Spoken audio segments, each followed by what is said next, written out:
That sounds like my cue. That's the Nate call. Where's better. Black Market? That's better than a bat signal. We need to summon Black Market.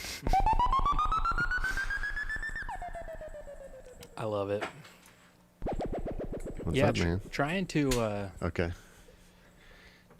I would love to have a kind of more of like a little waiting room vibe before the stream starts. Like, hey, everybody. You know, usually this is the part of the stream where things are catching on fire, but like, don't worry about that. You're not going to see any of that. Just fucking chill out right here. Stream's going to start. Listen to this tune again. Yeah. That'd be nice. Some like old kung fu movie footage playing or something that. That would be cool. So we're back. We're back again. Number 11. They can't stop us. They can't keep us away. They can't. They try. Yeah, they do. Frankly. How's it hanging, Brandon? Pretty good, man. Pretty good. Just getting back from some time on the road. Nice. Yeah, I think. So it feels like about a couple months since the last time I saw you. Doesn't it? Yeah. Was it last week? It was actually last week, yeah. Okay, so the last time we were together. Okay. Yeah, you dubbed Heaven. Mm-hmm. And it was after I'd just gotten back from Portland. Yep.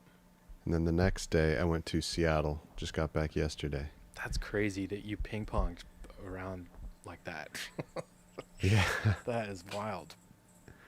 Totally worth it. It's amazing. Seattle is... I've been to a lot of really cool places. Seattle is one of my favorite cities on earth. Nice. It's a great town. Yeah, man. And I feel like... I don't know, maybe it's just like a California thing, but I feel like people, it's underrated. People don't talk about how awesome it is enough. Like, at least for me personally, when I went there and started hanging out and checking it out, I was like unprepared for how freaking fun it is. Yeah, I feel like and when interesting and beautiful. People talk about like, are you from the East Coast or the West Coast? Like the East Coast could be like wherever, but like the West Coast people are just like, are you from the West Coast, like Los Angeles? That's like right, what I mean. Yeah, L.A. or the Bay Area. Yeah, exactly. Whereas there's and might be talking about San Diego. San Diego might count. Yeah, but no, you're right. It really is. It's like L.A. or San Francisco. Yeah, when they're asking if you're from the West Coast, they're really asking, are you from California? Yeah. Basically what it comes down to. When there are two other states that are arguably just as beautiful, if not more beautiful and more interesting and cool, that don't get quite as much love. I think that California has some areas that are really not very beautiful and not very interesting compared. Yeah. But maybe Oregon and Washington, at least in my experience, have less of areas that are like that. Right. But, I mean, the most beautiful places in California are right up there with Oregon and Washington for sure, man. It's true. It's true. Yeah. One of which we grew up in. Yes. Shut up. Don't tell anyone where it is. It's already getting too crowded. It's Oregon. Yeah. Portland, Oregon. Right. Trust me. Tell them you're from California. They'll love you there. They can't wait for you to move there. Yeah, no. The last time that I was there is pretty kind of on one hand kind of funny, on the other hand kind of sad. Yeah. To find that like they've pretty much given up on the whole like, no, don't move here, like stay away. Like it's so freaking overrun at this point. I believe it. From expatriates moving in, it's like a lost cause now. They don't even. They don't even scoff at people who aren't from Portland anymore. Wow. That's pretty nuts because they were big about that. So like I was just in Austin and they're still kind of like, you know, if you talk to people there, they're still kind of like, oh, I mean, I'll tell someone where I'm from. And then like 5 minutes later, I'd be talking to them and they'd be like, well, I mean, this place used to be really cool. And then now all these people from California are moving here and they're driving all the prices up. And I'm just like, sorry, I don't know. I'm not. It's fucking macroeconomics, bro. What do you want me to say? Yeah, I don't know. But yeah, there's a bit of a California diaspora at the moment, which kind of understandable, I guess. Groove Stranger and Not Lady Echo, hey fellas and howdy, respectively. Hello, hello, hello. Hello, hello. Not Lady Echo, if you didn't notice last week, this week I made sure to add you into the end credits where we thank all of our patrons. I deliberately set that up in order to thank people like you, and then didn't really keep track of it, and we've got a bunch of patrons recently, so I added them all in this week. So stay tuned for that and you'll see your name. And thank you to all the new patrons. Maybe I mean, I say we, but it's actually you, Nate, who would be doing this. But should make a little section for thank you new patrons. That's a good idea. Yeah, that's a good idea. New patrons this week or something like that. Right. Yeah. This is the first time that you've been in the credits, in the scroll. That's true. You know, that's true. That actually be an easier first timers in the list. That'd actually be an easier way to keep track of it too, I think. But yeah. But yeah, once again, another good week. As far as plays and streams go, we've got a bunch more subscribers here on YouTube this week. It seems like a bunch of you went out and listened to Heaven, which I'm really excited about. It looks like you got a couple of supporters for that. Yeah, more than a couple. A bunch. Nice. It was really successful. Yeah, thank you everybody for great release. It was fun. It was awesome. Just going around doing my thing throughout Seattle and just getting notifications this person started following you, this person bought Heaven, this person bought this. That's literally the best. People bought the whole discography. Your mom, Mama Black Market, Robin Bridges, bought the full discography for Mama. That was cool to see. Wait, how? She bought what? What? What did she bought the whole discography? Yeah. Ah, nice, Mom. That's awesome. Yeah. That's great. Yeah. My mom and your mom, actually your mom bought Blondie from me. Nice. So we got it's yeah. Moral This is all we of the need story. to support our careers, man. We'll just have each other's moms buy each other's stuff. Exactly. Just like how it's always been. Every time we've played shows, just we gotta invite more moms to this recital. That's exactly what it's like when you play shows. Dude, my mom has traveled to other continents to see me perform. Yes. She fucking came to Iceland just because she wanted to see the show. That's amazing. Yeah, man. Yeah. We both have really great show moms, performance moms. Agreed. So many of those bar gigs where there's 3 people in there. 3 people and mom. And mom. Yeah. Yep. Yeah, absolutely. Yeah, when I was in high school, the band I was in high school, we were lucky enough that we I don't know if it was luck or if it was more just persistence, but we sent a demo to the Whiskey A Go-Go, and we were all 15, and we thought, we grew up watching the Doors movie and fucking listening to Guns N' Roses, and you think in your mind it's the Whiskey A Go-Go is the biggest club on earth. If you play the Whiskey A Go-Go, you're immediately a rock star. So we wanted to play there just because all of our heroes played there.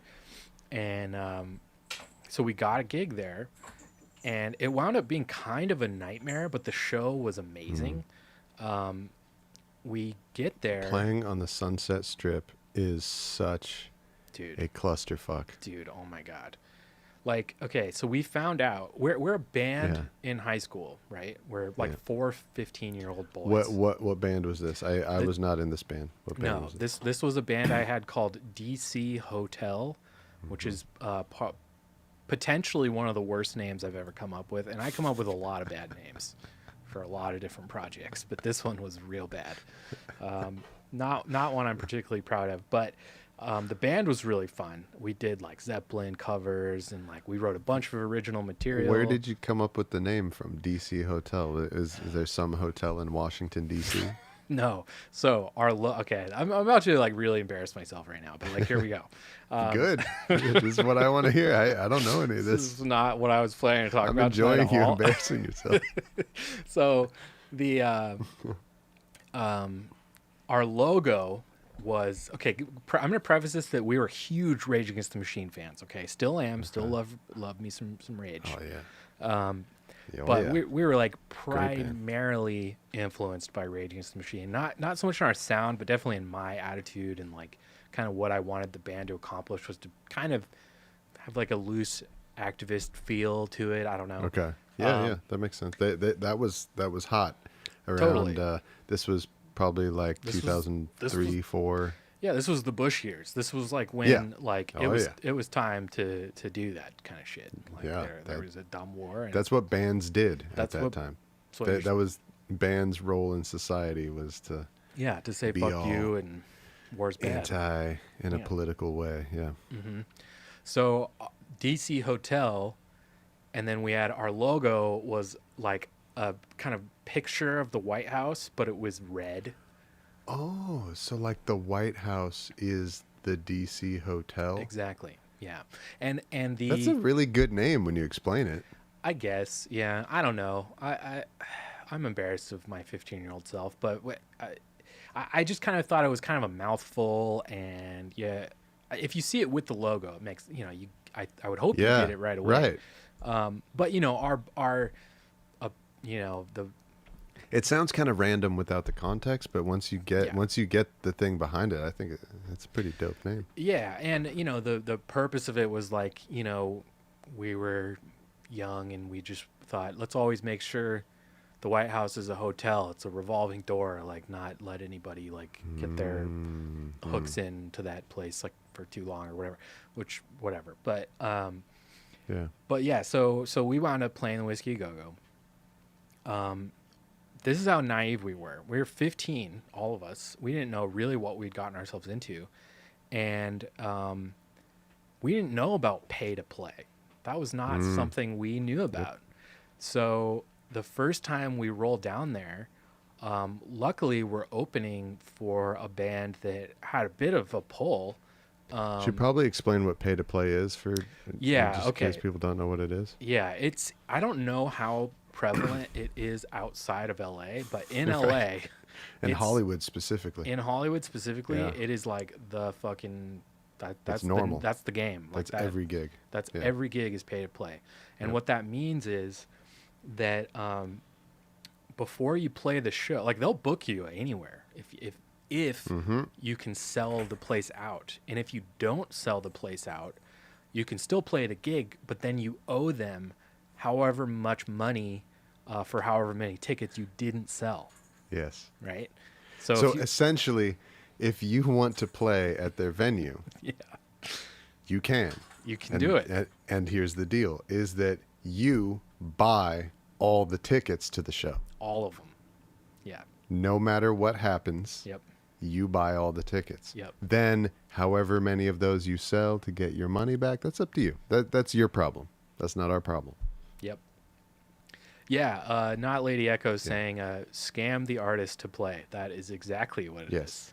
Absolutely. And when you explain it and you understand what it is, and then you realize that like 4 kids just called them up and were like, we have a band.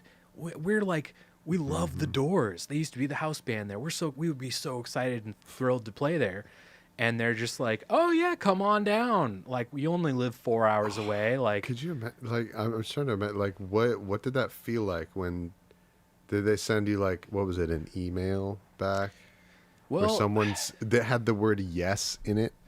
I don't even remember how we specifically got the gig. I think our drummer Cole called them, and they just were like, oh yeah. And Cole, stoked, just hangs up the phone like, we got a gig at the Whiskey Go-Go, fellas, because he booked all our gigs. And so no further questions. Yeah, really though. And then it's just like a mad dash to like all of our houses to tell our parents like we got booked at the Whiskey Go-Go. Like it was like the greatest thing that ever happened to us. Wow. So of course our parents were like, oh, bend over backwards to like help make it happen because it's so cool. That is really cool of them. So what they wound up doing when they found out that we'd got ourselves entangled into this pay-to-play mess, they helped rally together like a community like trip down to the show. They were like, so they rented like our parents rented like these like van like buses, and like we would sell all the tickets to everybody that wanted to go in St. Louis, which is 4 hours away from fucking the Whiskey So Go-Go. you were selling tickets to people to go to a show in Hollywood, in 4 hours away from Hollywood. Yeah, but we said if you come with us, we just want to get our money back, and we you can ride in the van. Yeah, come down in the van. Come down to the gig with us. That sounds like fun. Dude, it was a blast. So, of course, we still, even with bringing, I don't know, we probably brought 10, 15, 20 friends maybe all together. That's really good. That's hard to do in a Atascadero. Totally. Including family and everything like that. Yeah. And when we showed up, we still, and we thought, okay, we'll bring down as many as we can, but like, it's the Whiskey Go-Go. And then they'll mingle with all the Hollywood crowd who's going to be there at our show. Well, not only that, but I was like, yeah, all of our friends are coming down, but also there's going to be a Hollywood crowd that's already going to be there. Exactly. Like, how many tickets are we really going to have to sell? Turns out, like, playing the Whiskey Go-Go on a Wednesday night, not exactly the most happening Hollywood spot anymore. So, of course, we still, even after that, with whoever was actually just there that night, and all the people we brought, we still owed, I want to say, like $400 or $500. So of course our parents were just like, "It's cool, man. Like we'll spot you guys. This was fun. Like fuck it. Who cares?"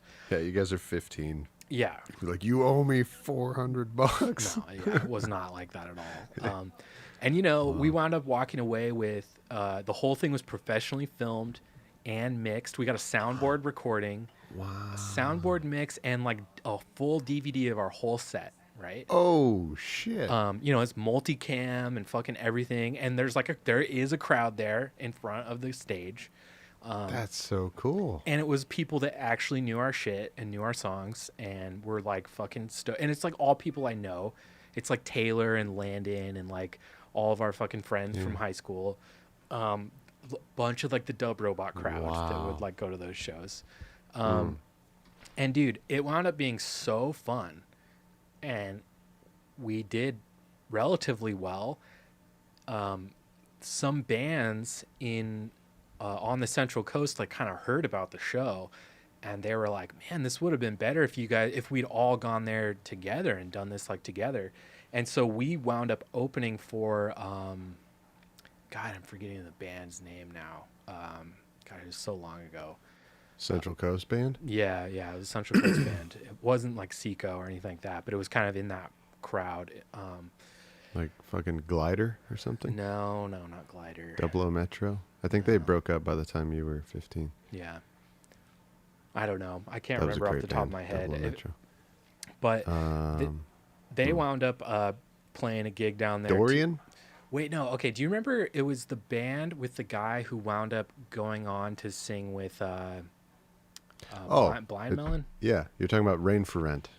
I believe it was Rain for Rent. Yeah. That was his band that he was in before. So that was members of Glider and Double O Metro. Okay. Had a band, Rain for Rent. What's his name? What is his name? Yeah, he became, and I'm pretty sure he still is, the lead singer of Blind Melon. Yeah. I want to say it was that band. I can't remember his name. I was he was like my fucking idol when I was in high school. Yeah, that dude's badass. Yeah. I can't remember his name right now. Yeah, no, I'm really bad with names anyway. But I think it was that band. I'm not even positive that was them, but that sounds right. But anyway, by the way, I just noticed that Not Lady Echo just like changed her icon. I saw that. Or there's two between texting. Or there's two of them now. Well, I mean, I guess pretty much all of us of the human population are not Lady Echo. That's except true. for Lady Echo. It could literally be anyone else. There could be two people who are telling the truth and saying that they are not Lady Echo. You know who I want to hear from? Who? Lady Echo. Oh. that would be pretty amazing. Maybe that's like the ongoing thread, the ongoing mystery. Yeah. In this stream is like, who the F is Lady Echo? But yeah, anyway, to wrap up the whiskey story, we wound up having such a good time. We wound up going down there again with that band. Oh, so you went twice? So we went twice, and the second time it was the same deal. We made a bit more money back the second time. I still think we had to pay some shit. I'm amazed that you got your parents to say yes again after the pay to play debacle. Well, yeah, but I think they just realized that, like, you know, we're a couple of kids in a band and we're playing our favorite venue on earth. We're probably not going to be a band forever. Like, it was just a really cool thing we all got to do together. So yeah, it was crazy that we did it once and let alone twice. But the moral of the story is love your mom. Yeah. Love your mom. Thanks, moms. Because moms will be like, oh, you had fun doing a pay-to-play show 500 miles away. Let's go do it again. Let's do it again twice. Yeah. Hang on, wait 1 second. Criselda locked herself out of the door. I need to let her back in the house real quick. 1 second. Shit. All right, we'll do a quick intermission. Be right back.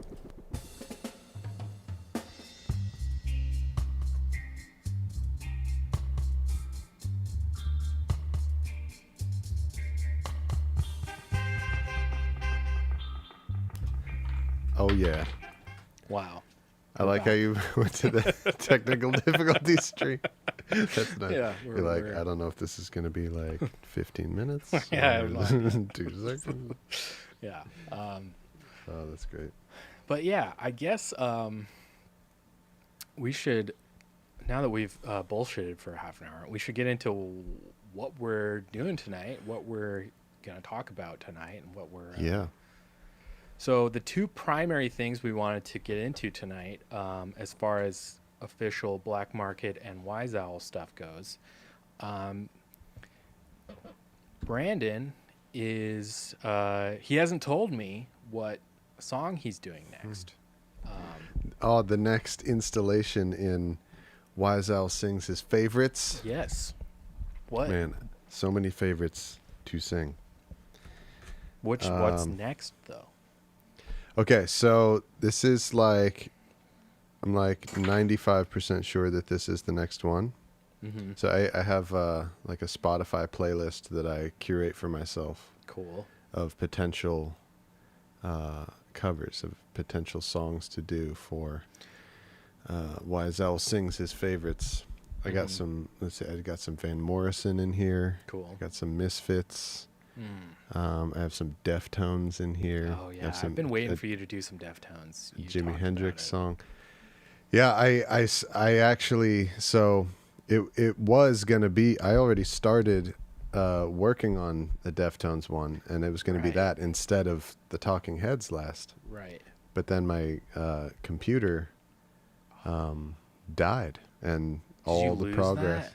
Yeah, all the progress that I had on the Deftones song died. That sucks. Thankfully, I didn't get too terribly far in. It wasn't like I lost like a sketch of a song. Okay. So, basically what I accomplished was like I felt it out, and now I have like a good idea of what it would sound like and how to do it. You know. Yeah. But I don't think I'm gonna do that one next though. Why? Yeah. Because that's why. Just me, because. that sounds a little too painful to revisit so soon after.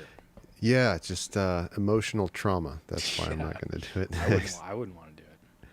George Harrison is in here too, but I'm going to do a session in the studio where I feel out the music of it, try putting it on some reggae drums and just making absolutely sure that this will sound dope.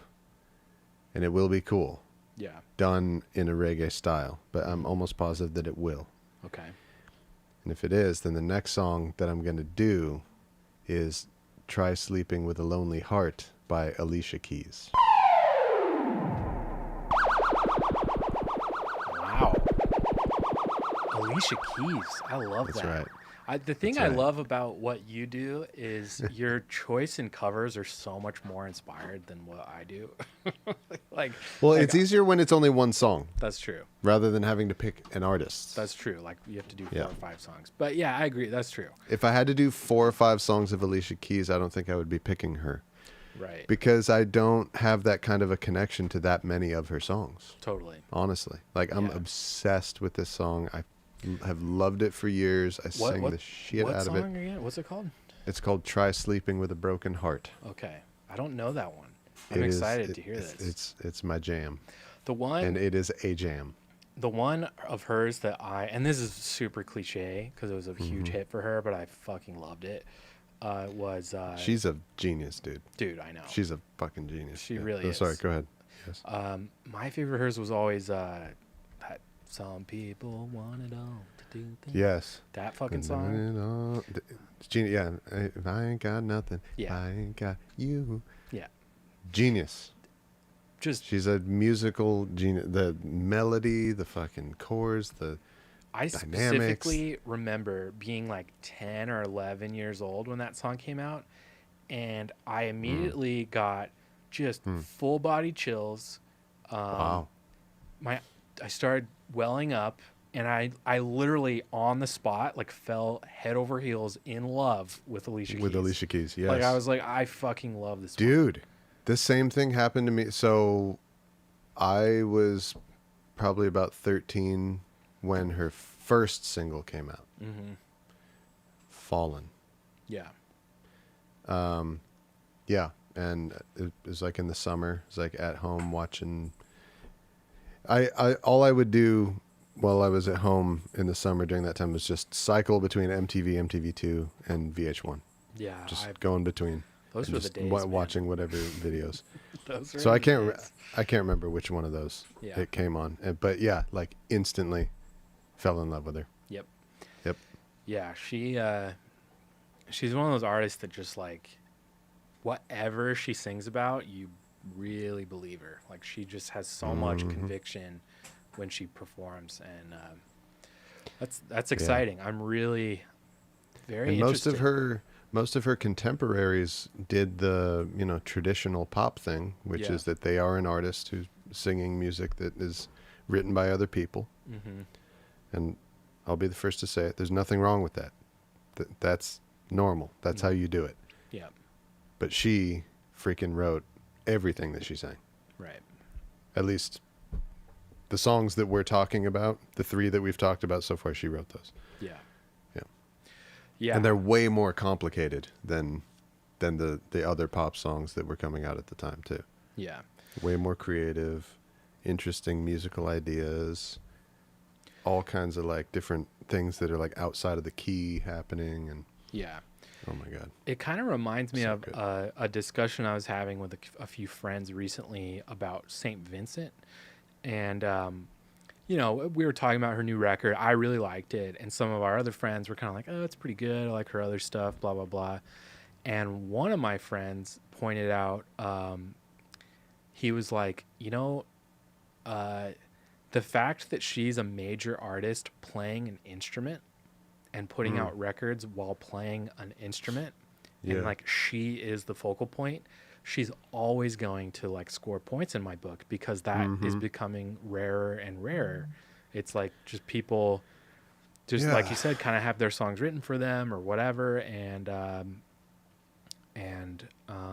it's just harder to find those kinds of artists that are kind of more throwback like that, like and that play an instrument, and that play an instrument specifically. Yeah. I mean, in our lifetime, okay, you got Alicia Keys, you got Lady Gaga. I'm trying to think of somebody else. St. Vincent. St. Vincent. All right, there you go. Yeah, who like Taylor Swift occasionally plays a guitar. But is she a guitar player? See, Lady Gaga and Alicia Keys are piano players. That's true, and they're both really good. They could be in a band where they don't sing and they're piano players. That's true. Is Taylor Swift a guitar player in that way? No, it is kind of a prop. It's a little bit more of a prop in her situation.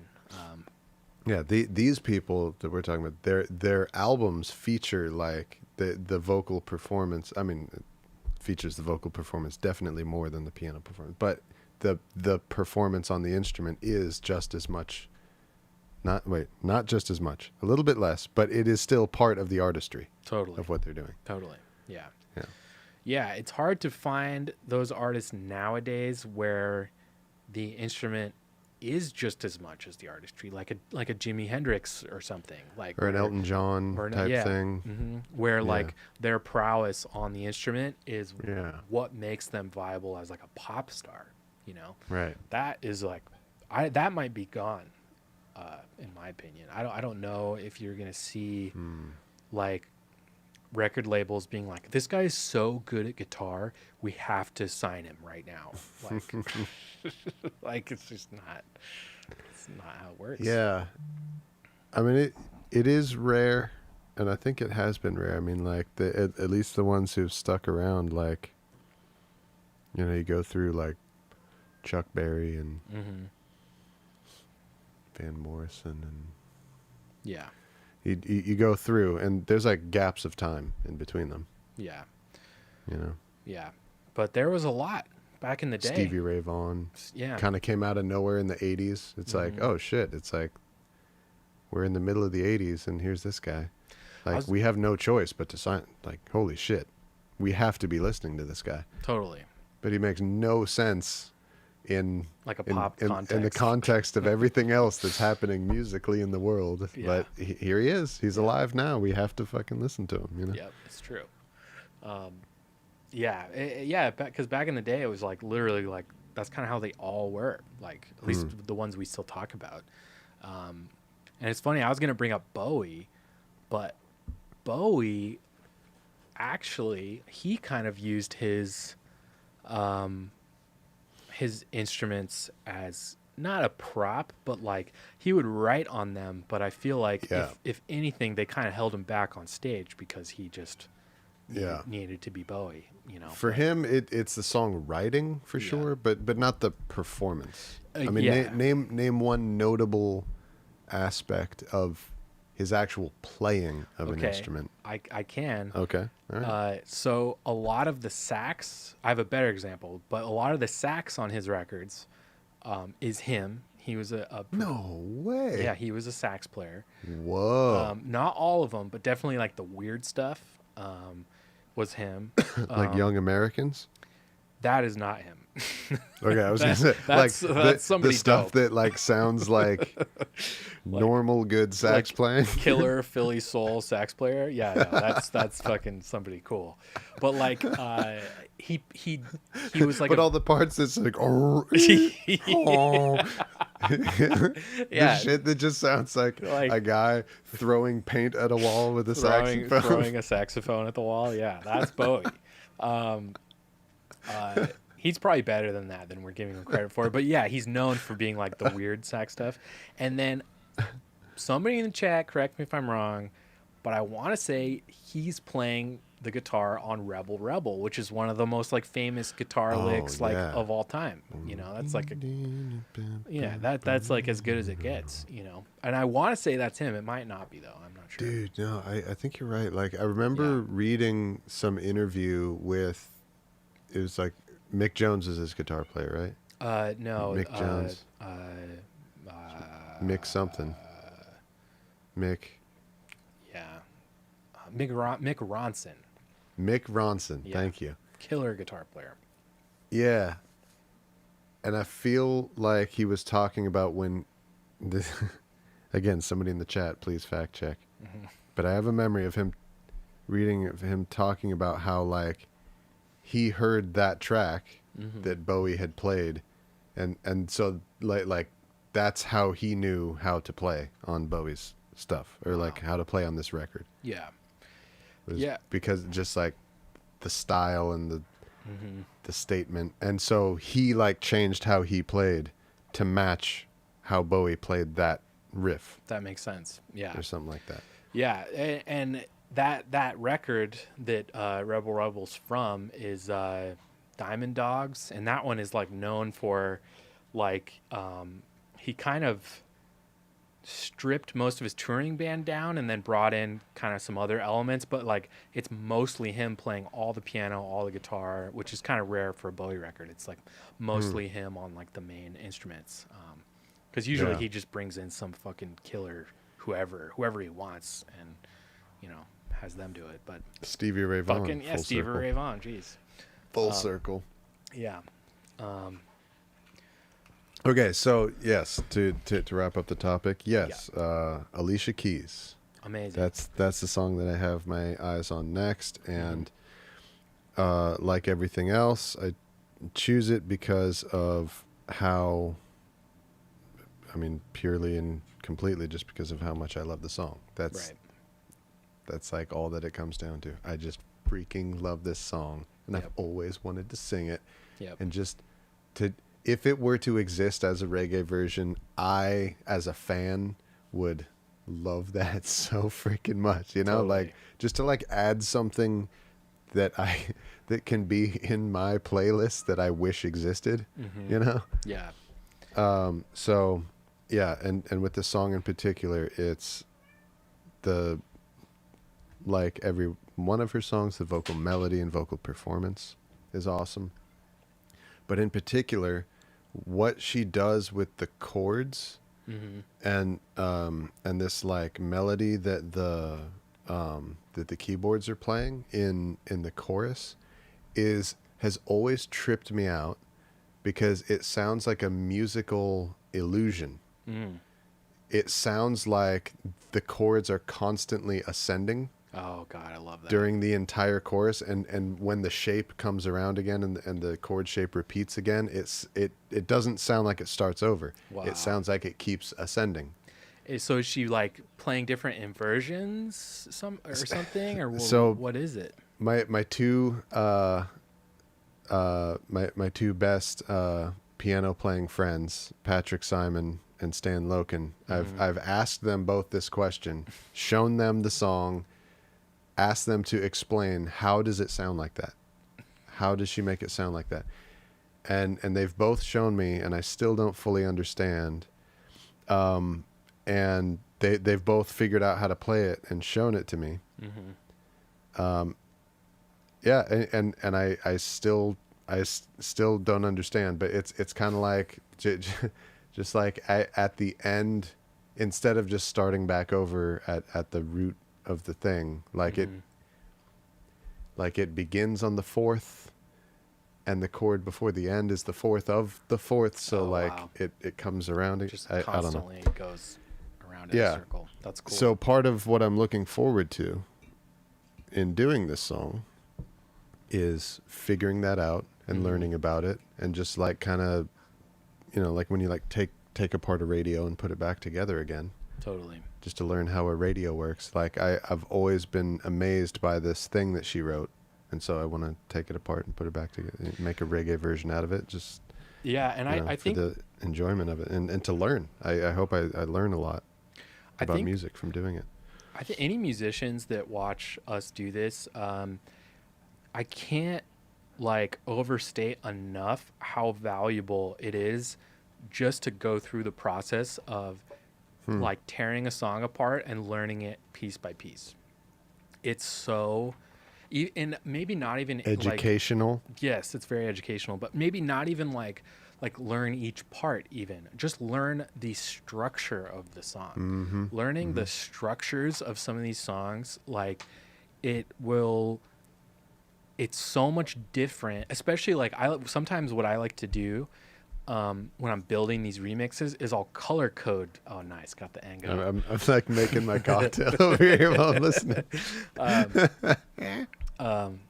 Sometimes what I like to do when I'm building these remixes is I like to color code all the sections. So I'll color code like I do that sometimes too. Like the intro is one color, then the verses will be a color, the choruses will be a color, the what's the word I'm looking for? Like the interludes will have a color. Mm-hmm, The outro will have a color. And when you look at it that way, yeah, you look at it as a whole, and you see what they're doing, it is so much different from when you're listening to it. But if you use that as like a visual guide while you're listening, it's like it breaks down music in a way that is like just so helpful from like a production writing standpoint. Like, yeah, because you'd have to do, like, fuck the chord progression, whatever. Just take this form and use this form to write your own song using this form. You can do that. You know? There's no rule against that. No one's going to call you out for doing that. No one will probably notice. No one will notice ever. Yeah. Unless it was something really obvious. But like, I don't even know how you would do that.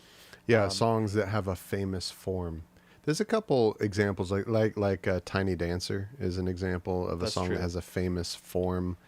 Because a lot of Elton actually, because he doesn't, like you pointed out, he doesn't sing the chorus till 3 minutes in. You know? And that song, Tiny Dancer, is like the epitome of that. The quintessential example that people use for that. Yeah, of waiting until several minutes into the song before you sing the chorus for the first time. And like a lot of times when you do that, the interesting things that you find is all the creative and non-traditional things that people do in really popular songs and really famous songs. Like things like, I never noticed that they only do this part 3 times instead of 4 or 2, like a nice even rectangular number. Totally. Like, dude, every time that they come to this section, it's 3.5 times of the length. Yep. I never noticed that. And it's like a super famous song, you know? Yep. Yeah, and when you get super in the weeds with it, the more in the weeds you get with it, the more detailed you get into like breaking down exactly what's happening in a song form, like the more helpful it is. Like on top of that, if you take note of when there's tempo changes or when there's meter or time signature changes, like all of that just like adds to this fuller picture where it's like you realize like, yes, your ears are giving you 90% probably of what's going on, but like to have this extra information at your fingertips to like help see, like with Blondie was okay when I decided to do Blondie. That was the last band in the world that I thought, oh, I'm probably gonna have to figure out some weird like 7/4 fucking meter changes in this with this band. Like, no, they're gonna have all kinds of progressive experimental things in their form. Yeah. No. Yeah. Exactly. Never. You just think la la la heart of glass. Like that's totally. And yet in that song, it's a tide disco is high. song. Yeah. You just think of like nice. Just easy 4/4 fucking catchy music. It's their punk band. Like, how hard could it be, really? Right. But I mean, that's arrogance or arrogance, ignorance. Maybe better put. Just speaking that, I don't fucking know. Could be both. Why not both? Definitely both. Well, without a doubt, both. But yeah, it's like. It goes to show, even with a band that is like quote unquote has simple or music or whatever, it doesn't even matter. Like, cause go ahead. I mean, like just to finish on what you were saying, it turns out Blondie. So we only picked 4 songs, and all 4 of them are like super complicated. Yeah. In terms of form and the way that things are arranged musically, but. And then every once in a while, sometimes something will be really surprising on the other end too. Sure. Because after doing cover after cover after cover and noticing all of these like non-straight line decisions that they make and how they arrange their songs, it made me start to think, oh, so that must mean that a song will be really boring and really forgettable unless you shake it up. Sure. And unless you put in weird stuff or take away weird stuff or whatever. And then sometimes I'll find something else that, like in the case of Heaven, the last song that we did, I like I do every time, I get out my pen and paper and I do a listen through and start counting things and writing numbers to like make a map of it. Mm-hmm. And what do I find?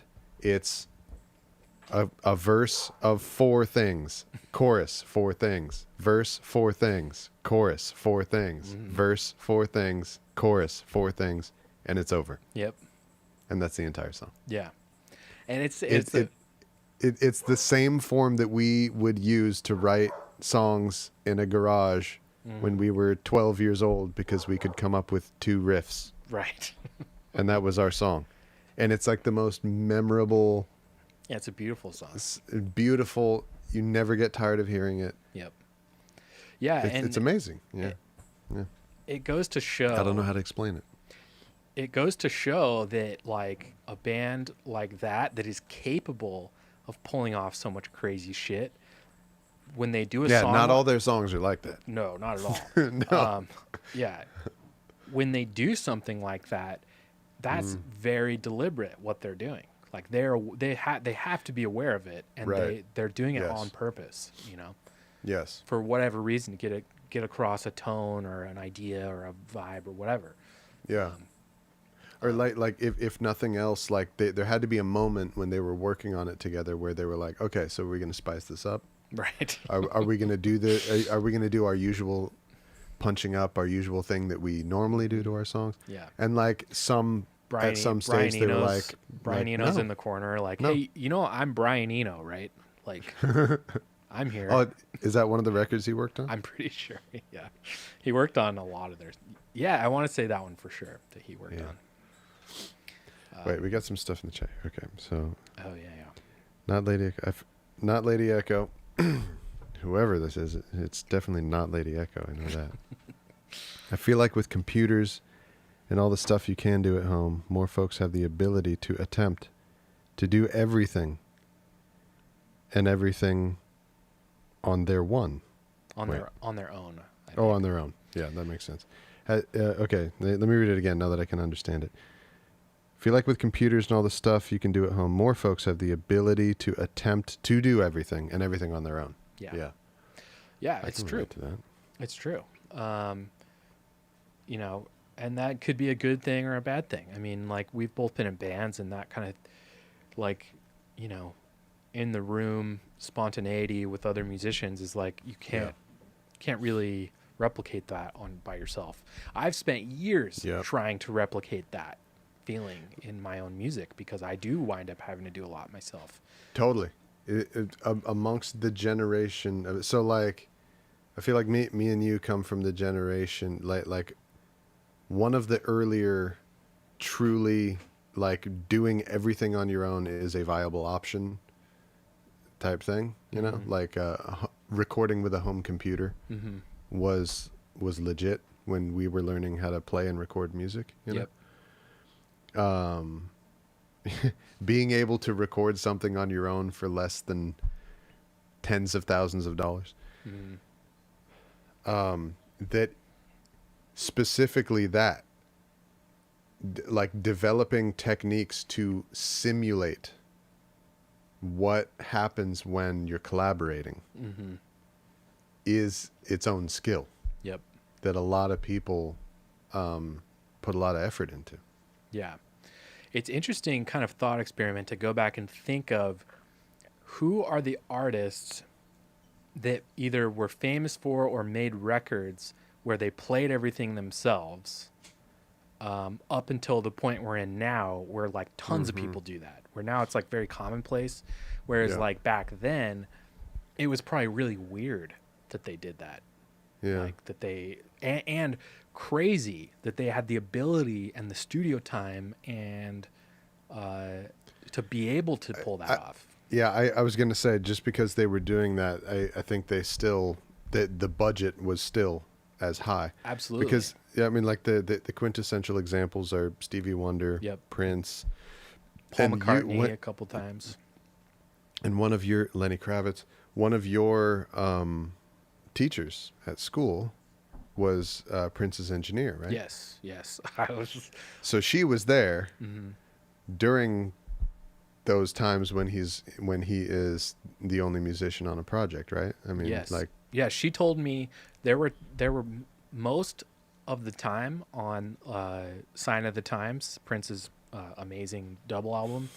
Yeah. Most of the time during the record of that album, it was Prince in the recording room that they had set up for him, and her behind the console, and that was it. It was the two of them made that like entire record for the most part. That's interesting. Yeah, because a lot of the times I imagine that a lot of those sessions, because they're happening in a recording studio and they're being done by a like traditionally famous and successful musician, not in a bedroom, right, by a kid. I imagine that even though they're the only person who's playing on the recording, that there's still a lot of collaboration, that there were still other people involved in creating it. But I mean, there's just the two. It sounds pretty quiet. With Prince, I mean, it was just like, he's a very eccentric dude, and I think very particular about who he wanted around, and he had a certain level of trust with her that he and like rapport with her that I think, you know, if he knew he was going to play everything, he just wanted to be those two. But if you go and look on the credits, I know for sure other people played on that record. And I'm sure in those instances, you're right. It was probably Prince and her and that guy, whoever, you know. But yeah. And all the people who played on it never like met each other. They were never there at the same time. Probably not. Yeah. I wouldn't think so.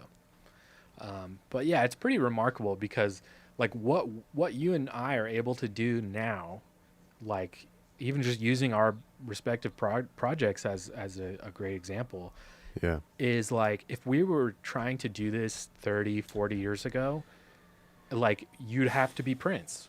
Like you'd have to be Prince or fucking Paul McCartney. Established already. You'd have to be real established. So even in Jamaica, man, like there's this really cool scene. I think it's from a documentary called Word Sound Power. John Roy, if you're in the chat or anybody else who knows, please help me out. I think it's from a film that's called Word Sound Power. That features a lot of the Jamaican music industry, like, and it is probably in like 77 or 78, something like that. Just somebody with a camera and a film crew right in the middle of it. And one of the portions of it is they're showing the audition process. So I think it's Jack Ruby, who's the record producer in the Mob Rockers. Assassin. Yes. He's still alive in Jamaica auditioning of Jamaican JFK singers. Fame. Brandon. I wasn't supposed to say anything. But continue. No. So if you've ever seen Rockers, when Horsemouth goes to the recording studio and he gets kicked out of the studio for a second, and then inside the studio is where they sing Graduation in Zion, that whole thing. The producer in that scene is Jack Ruby. Wild. So in this documentary, there's a scene where he's there and he's like posted up. It's like him and like a couple trusted individuals, and they're sitting in chairs, like just in the yard underneath a tree, and it shows these dudes. It's like a vocal trio of these three guys, and they have like one acoustic guitar, and they're like rehearsing and they're practicing the song that they came up with. I remember that they have an idea. Have you seen this? Rockers? No, this is not in Rockers. This is in Word Sound Power. I'm just saying that it's the same guy who's in Rockers. Never mind. I was thinking of Rockers. No. And then you asked me, have you seen it? I was like, yeah. We watched it together. No. Okay, sorry. Keep going. So then they come up and they're like, we have this song. could be on a record. Jack Ruby, what do you think in the audition? And he's like, I don't know. He's like discussing with his guys. So it's like, even in that music industry, like it's not a first world thing. It's not a third world thing. It's not a American thing. It's like just anywhere. Before the period of time where you could use a personal computer to make a viable recording, it's a technology thing. Totally. It's a place and time thing. Totally. No matter where you were, no matter who you were before that point, how the hell are you going to have access to that technology? Totally. For that amount of time. Yeah. So, I mean, as you point out, back then you could have been established as in your Stevie Wonder, or you could have been some like Wall Street guy.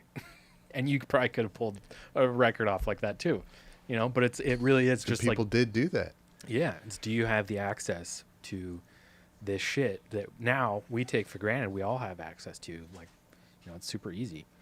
I got to give a shout out to my old friend from Berkeley, John Alden Davis, who is an excellent Nashville-based bass player. What up? He is in the chat. So hi, John. Thanks for watching. Well, the other thing I wanted to talk about tonight was, and I named the show this, and we haven't even literally haven't mentioned it one time yet. Hey, we're coming up on 60 minutes even. Oh, nice. Now we go. Here we go. Next project. New music. Yeah, what are we doing next? Next song. So yeah, I wanted to talk a little bit about and show everybody some of the music that we're going to be doing for Halloween in October.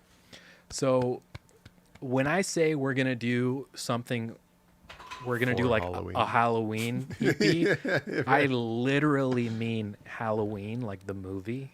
Yeah. Which is, first of all, one of the best slasher movies ever. I'm a huge horror nerd. He really is. It's like the granddaddy of all, like, he's obsessed with. You think he likes reggae? No. No, he likes horror movies. It's kind of true. Reggae is like a thing. Reggae is just this he's obsessed with reggae. But yeah. Reggae is just this weird thing I know how to do for some reason, but also my passion is horror movies. Yes. Yeah, it's a fantastic movie. Directed by John Carpenter, who also did the score. One of the best just scores period ever, in my opinion, especially for what it was. And talk about, this really ties directly into what we were just talking about.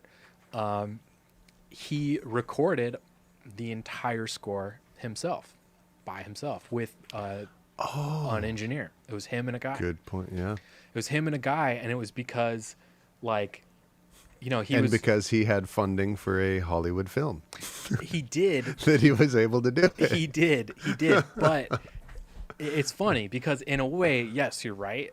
But even at that level of like, I'm about to make a Hollywood movie, he still was under like insane budget constraints. So not only did he say, okay, I have to write the movie, so that'll save me money. I'll write it myself. That'll save me money. I'll direct the movie. That'll save me some money. I'll edit the movie. That'll save me some money. I don't have to pay anybody to do that. And he's like, fuck it. I'll do the score. I could do that. My dad was a musician. I'll fucking do it, So using awesome, state of the art at the time synthesizers and drum machines and stuff, he created this just like impeccable score for that movie that I love and I've wanted to pay tribute to for literally years at this point. So what we're gonna do is for Halloween, we're really hoping we can get this out right before the new movie comes out, which I think is October 15th. So we're gonna try and get this out around then. What is the new movie? So I am not a horror fan. Right. On the other hand, so you gotta get me in the loop here. What new movie is coming out? So there's a new Halloween movie coming out called Halloween Kills, and it's kind of like a more or less a direct sequel to the original movie. Kind of ignores a lot of the shitty sequels in the 80s and 90s that came out, and now they're kind of I've heard people kind of groan about like at the mention of recent Halloween movies.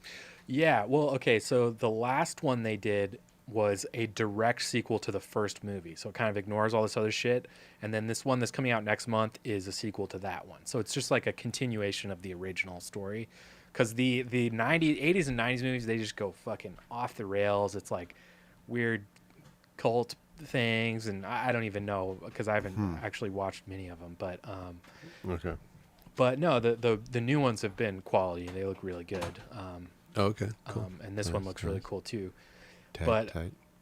But yeah, so we're gonna try and get an EP together for that, and it's actually going to be me, Wise Owl, and Chudan, who's somebody. Chudan. Yeah, if you guys have followed Black Market for a while, you'll recognize that name. He's another huge horror movie nerd and loves John Carpenter as well. He doesn't do reggae; he's more like straight ahead synth stuff, which I always find. Is an interesting challenge to try and meet him halfway with my stuff. Like, I'm like, okay, I'm a reggae musician. I'm doing an EP with a guy who doesn't play reggae at all, but I want it to sound more or less like a cohesive EP. Like, it's not just like split singles or something. Like, it's like this whole thing. 2 of the songs are fully reggae, and 2 of the songs are fully. What would you call Chudan's style? He's very electronic. Yeah, he's very electronic. He uses like analog synths, like the patch bass style analog like synths. Modular synth musician. Modular synth musician. Yeah, exactly. Nice. So he does that primarily. That's its own. Totally style its of music. own universe. Yeah.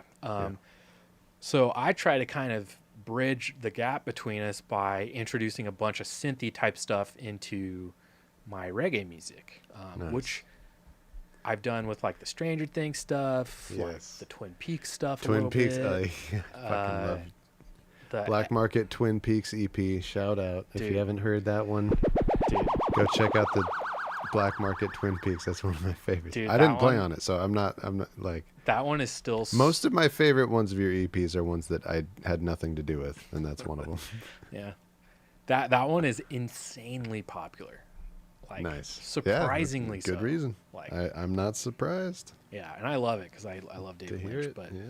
It. But yeah, so kind of the goal for me and Brandon, because we're gonna do some reggae music for this EP. What the hell else are we gonna do? Yeah, I know exactly. So the goal for us is to not only bridge the gap with Chudan, but bridge the gap with the original music of Halloween, which, more importantly, I think, because that's what we're all trying to pay tribute to. Isn't it just piano and synths? Pretty much, yeah. Is there... Okay. Yeah, it's very, very simple. There's drum machine stuff too. Okay. But it is, more or less like really simple, but like very, very effective. John Roy mentioned The Thing also. Oh my God. Yeah. So that one I do know. Okay. So the Thing is one of the few horror movies that I have actually worked up the courage to watch. Mm-hmm. And that movie is gnarly. And it is effing insane. Yeah. And so I love that movie. Yeah. Okay, so that's definitely the only John Carpenter thing that I know like very well. Okay. And the music of it too. The music on that one's really interesting because it's a collaboration between John Carpenter and Ennio Morricone. No effing way. Yeah. I thought it was another example of him doing the music on his own. Well, he pretty much did. Oh my God. It's really hard to pin that down. That's really cool. Because Morricone, he's famous for spaghetti western and like huge bombastic music, right? Legend. But if you listen to the score of The Thing, it's literally like a single bass note going dum dum dum dum. Mm-hmm. Like that's how the movie opens. And a lot of the music is is that. It's like very, very simple. So Mm-hmm. I get the vibe that. See, when I think of Morricone, I actually think of very stripped down things and like simple things, but simple, prominent. Prominent. Oh, what's the word I'm trying to think of? But basically, prominent ideas, like easily identified, readily presented ideas, and yeah, I mean he's working with a full orchestra. You know, he's got all the butter and the orchestration know-how that John Carpenter and other musicians definitely couldn't hang with. But even with this full orchestra stuff, like the one that pops into my head right there is The Hateful Eight. Oh yeah, it's so good.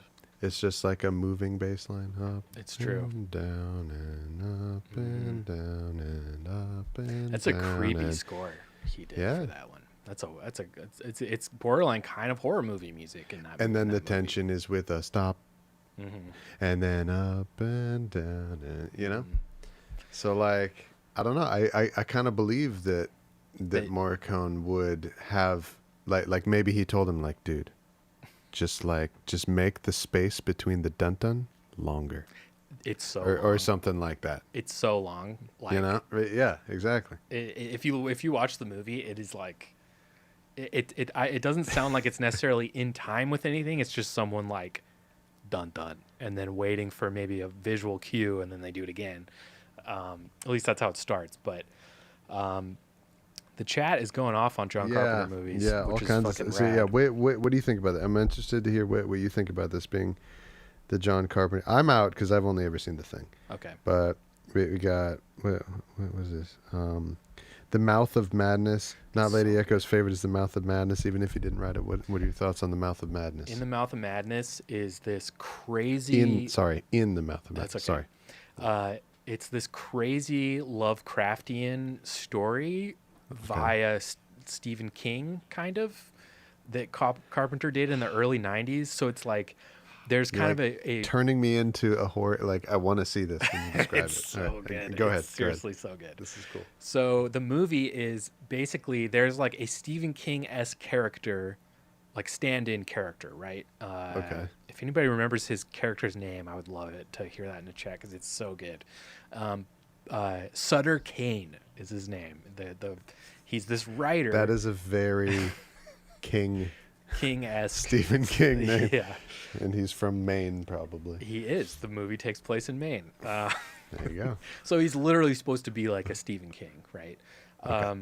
So he writes these books that, like, it's such like a metal concept too. It's so awesome. Like, he's this super reclusive guy and he lives up in Maine and no one's ever dealt with him directly and no one knows what he looks like, and like even his publishers don't even know if he's like alive or not. They just like get manuscripts from him one day and then they put his books out.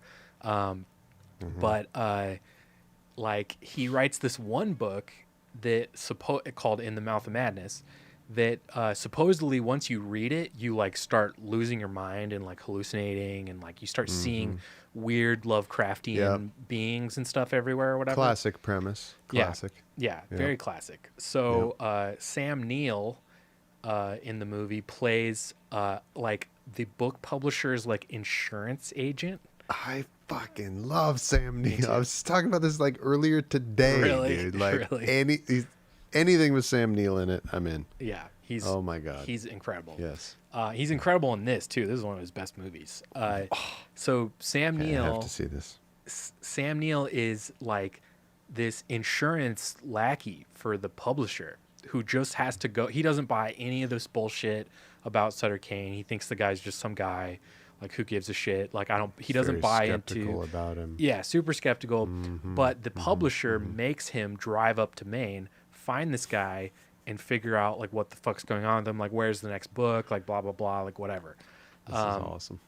I think because Sutter Kane might be dead or something, or I'm not sure. But basically,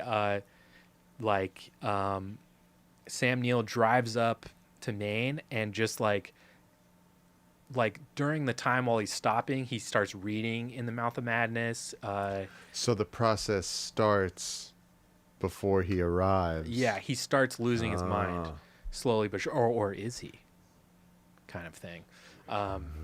And so he finally... Or are all of these strange occurrences actually happening to a sane man? Yeah. At a certain point in the movie, and this is like the best part of the movie, and it's not really much of a spoiler, but Sam Neill goes full cuckoo's nest and is out of his mind, right?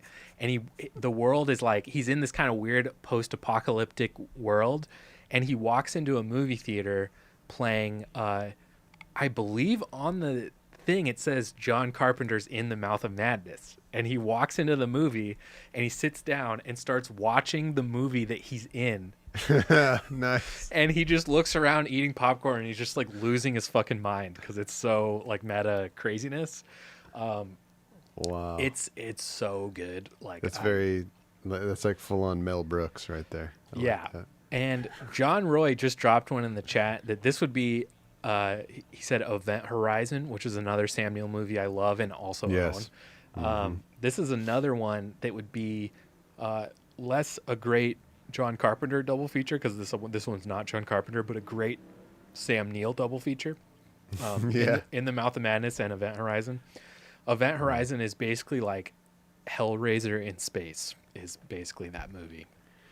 The thing that I always think of when I think of Event Horizon is it's one of the like 10 movies where Sam Neill is the one doing this, who's explaining what wormholes are by putting a pen through a piece of paper. It's true. The last time I watched it, I was like, here we go. He's getting a paper. He's getting paper and pencil out. Here we go. So black holes, it's like if you folded space-time. Right, like just the verbal description of that is like, oh, okay, yeah. I get it. It's like, no, I'm gonna rip a page out of this like, yeah, I gotta show you. It's like, dude, I already understand. You don't need to stab the. Okay, yeah. All right. Like I was right. I need that to write with that. Yeah, it's like I already understood what you were saying. Wait, that's my grocery list.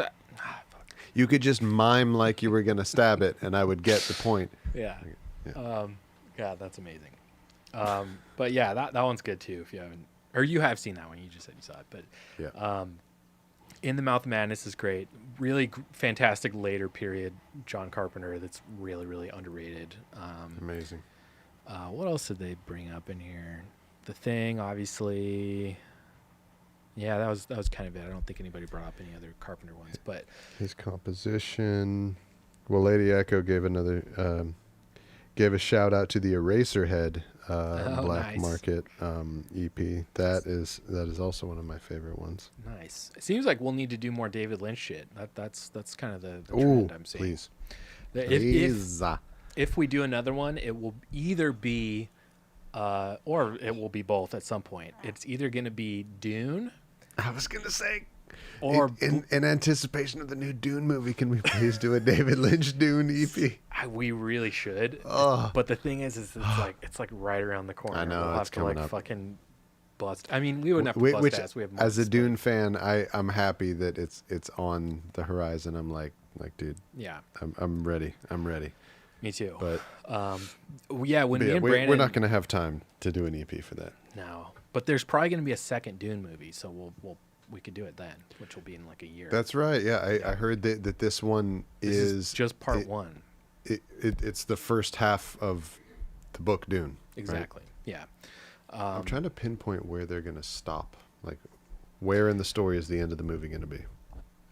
Like in the end of this movie, the one that's coming out? Yeah, where in the middle of the book are you going to stop? That's a good question. I think it's like I want to say this first movie is, and I want to say I heard this somewhere. It's like up until the point where House Atreides falls and Lady Jessica and Paul have to go out into the desert. Mm-hmm. It's like up until that point. And then sorry, go ahead. Yeah, and then the second movie is fucking Paul out there being a messiah and riding sandworms and whatever. Coming back for vengeance. Yeah, coming back. Yeah. Taking over. So they like introduce the Harkonnens, but they're not like a huge part of the movie. They're in it, but they're not like throughout like they would be in the second half of the book. Right.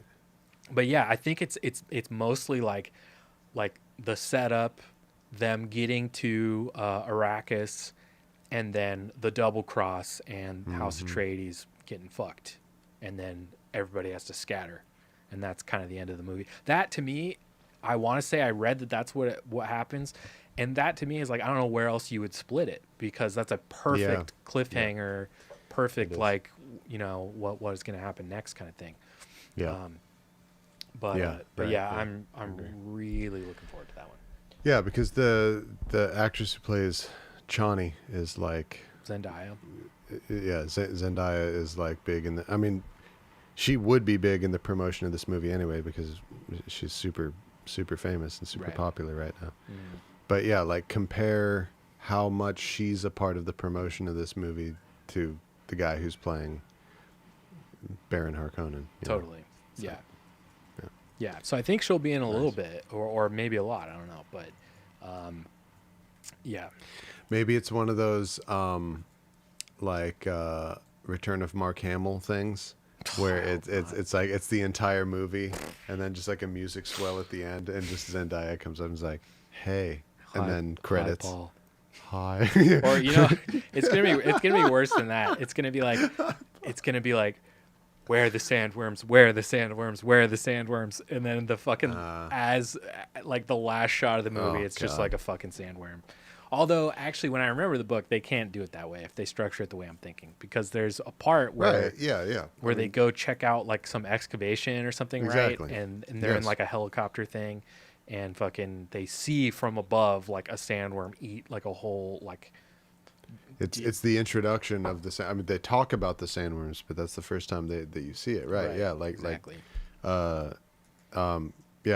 Gurney Halleck is all like aggro about like don't mention that we have Atreides people here in this vehicle and stuff, and then the Duke fucking like gets on the radio. He's like, "This is Duke Leto. Like, get all of your people out of there now."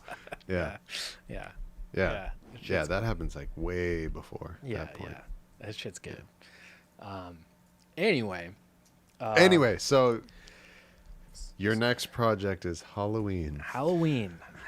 So the goal is I'm going to do 2 songs. Brandon's going to do 2 songs. Chudan's going to do 2 songs. But I'm not really holding anybody to that, because the turnaround on this project is a little short. So I just want contributions from everybody. I'm probably going to do a second song, but I've already got a first song in the bag, because like I said, I've been working on this.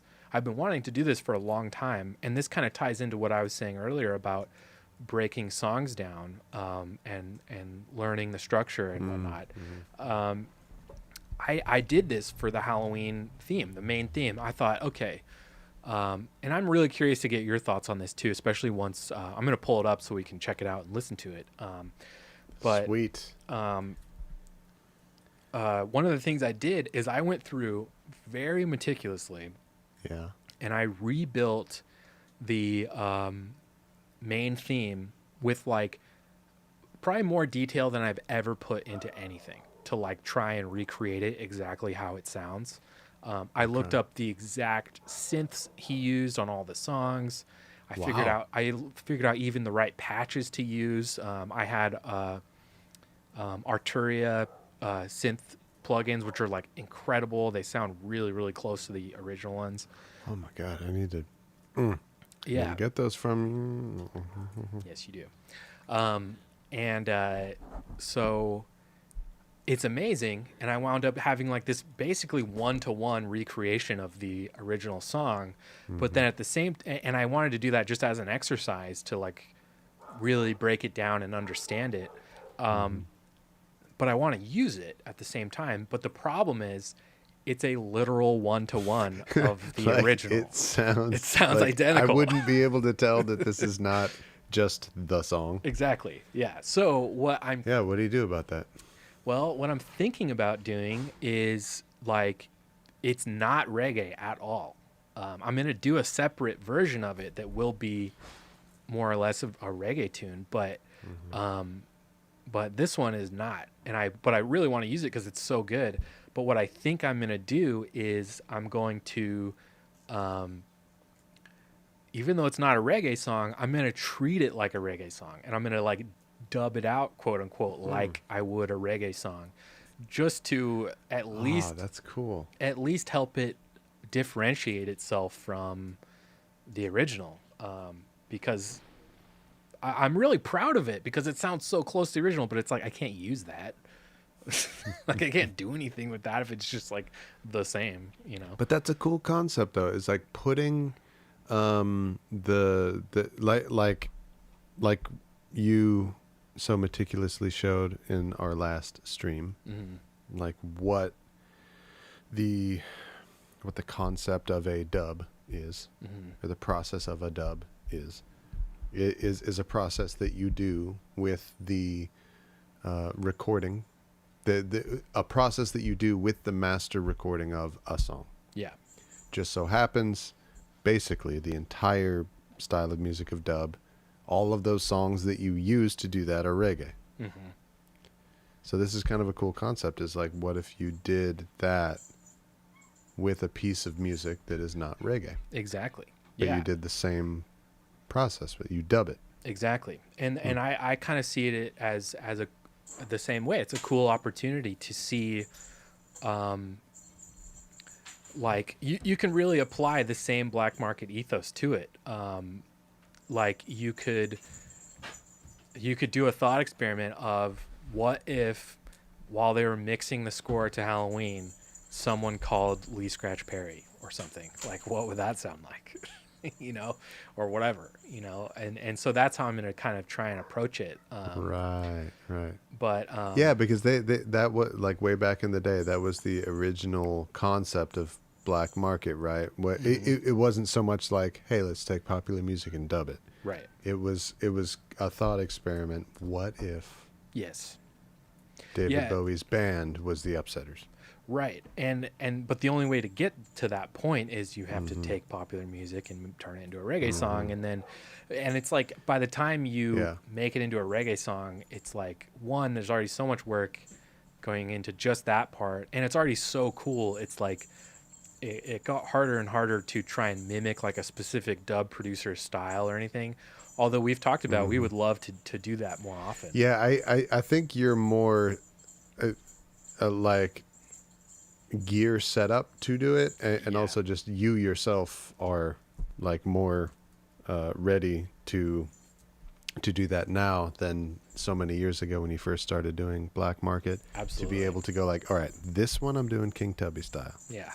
This one I'm doing Lee Perry style. This one I'm doing Scientist style. This one I'm doing King Jamie style. Like all that. Yeah. Yeah. I think you're. If I really wanted some Tubby sounds, I'd probably call you though.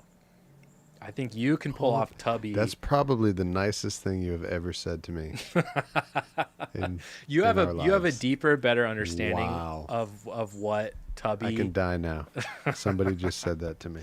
Wow. You have a deeper, better understanding of what makes a Tubby dub tick than I do. Whereas, like Lee Perry is much more off the cuff and just kind of fly by his pants, but he also relies really heavily on very signature pieces of gear that I happen to have, so I can King Tubby is like, I'm convinced that there's little to no improvisation in King Tubby's dubs. It's so perfect sounding. Yeah, it's and clean.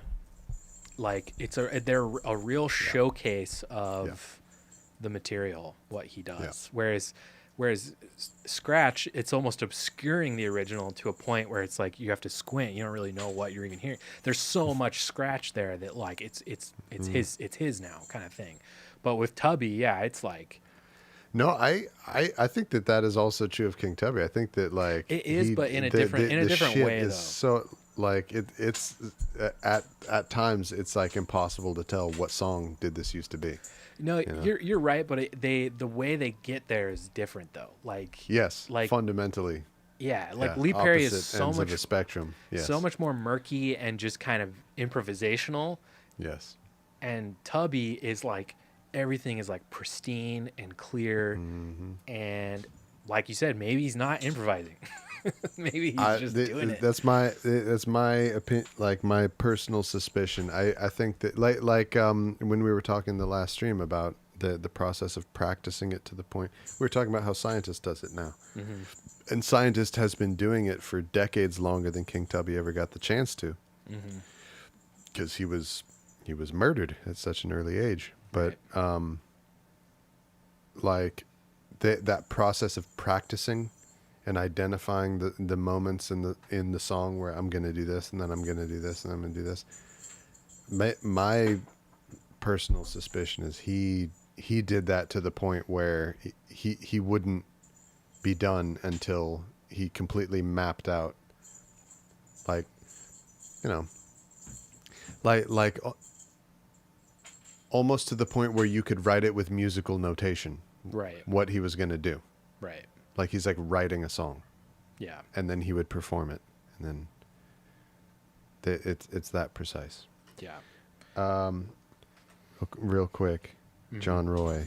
I saw I'm so happy to hear. So we got to do a stream about the next Smoke and Mirror sound system release when it's about to come out. I'm so freaking excited. John, and if we had your go ahead, we could totally do like a tracking stream of whatever song. Yeah. You know, with Brandon or whatever, if you wanted us to do that. Get you connected on the Discord and Source Connect and the different platforms that we have on here. We could have you be with us here on the stream. We could do that too. That would be sweet. Yeah. And yeah, so John Roy's editing drums. So that means you got drums performed and recorded for the song Baltimore. That's sick. That's good news. I knew that was a bit of a hiccup. And John, I'm ready for more songs, by the way. I am every day I put on my slippers, walk out to the mailbox and check my mail for another letter from John Roy. Dear Mr. Owl, dear Brandon, I would like you to perform reggae tracks. Please respond. I hope you and yours are well. Yeah. And I don't find that letter in my mailbox. Enough. Yeah, not enough. But not enough. Yeah. Yeah, John's one of the coolest connections I feel like we've been lucky enough to make this past year. Like during COVID for sure. Like discovering his music has just been like, what? I know. Wait, what is this? Yes. Yes. But yeah. We should throw us down to do a thing. And John has also offered to play the beautiful saxophone on our music many, many times. I didn't even know he played sax. That's so sick. Dude, he's the effing man. Dang. He's the man. He's the San Diego Brian Wallace. Fuck. Come on, man. That's high praise. That's real high praise. We should absolutely get him to play on some stuff. That'd be fun. Yeah, we will. And let's see. And he needs a Reaper tutorial. Oh, yeah. We started to do those on this stream, and tell us in the chat, everybody, please, everybody. When we did those stream episodes where we were kind of like showing what we're doing with our computer program that we use to do all of our music and doing Reapers, like showing how mixing stuff, was that like really boring? Was that too boring? Was that interesting? Was that cool stuff that you want to see again? Because we could do like Reaper tutorials and stuff here on this stream. Totally. And it would be cool because it's specifically with like Jamaican music production. If I remember correctly, not Lady Echo, you're making ska music. Yeah. John, I know what you're doing. Oh snap! You all use Reaper? Hell yes, yeah, we do. Yes, we do. Hell Not yeah. Lady Echo. We use Reaper and only Reaper. Yeah. At least in terms of a DAW. We use the other software too, but the DAW that we do everything in is Reaper. Yes. Reaper and stems. Yeah. That's all you need to make music with other people nowadays. That is it. Anytime somebody's like, okay, so I sent you a Pro Tools session and it's got some of the audio files are missing though, and make sure you go into the IO and you have to like change it from my like fucking 64 tracks that I have in my studio. And you have to like adjust it so that it's like your studio. I'm just like, fuck off, dude. Just send me the stems or I don't want to work on this. I'm not opening up Pro Tools for you. I refuse. Reaper does support OMF files. You can use OMFs, which is I feel like OMFs is more common in like the post-production world and whatnot. But I've even had trouble porting OMF files over to Reaper from Pro Tools. I have had sessions not quite. It's way better than trying to do it in Pro Tools, which says a lot about Pro Tools, but. I'll send you the Pro Tools file. That's you're assuming a lot, my friend. Totally. That's like my worst nightmare when a client's like, I'll send you my Pro Tools session file. I'm like, no, you won't. Please don't. I feel like that's a sign of laziness too. It's kind of an unprofessional move.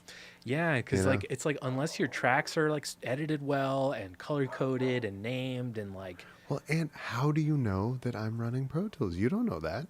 True. That's true. Like why would you just say? And it's like, okay, I'll send it to you in the way that the only effort that it requires from me is click and copy and paste. I'll send that to you. Like so that I don't have to do a goddamn thing. I don't have to do anything. That's how I'll send it to you. I instruct all of my clients for High Noon, like if they don't know better. And they want to, or if we're just starting working together and they want to send me something, I don't care what the DAW is. I will look it up. I'll research it. I will look up for them how to export stems, how to export each track individually, and I will walk them through how to send them to me that way. Exactly. But under no circumstances am I going to open up a session file from somebody. There's just no way. I refuse. I literally refuse to do it. I won't do it.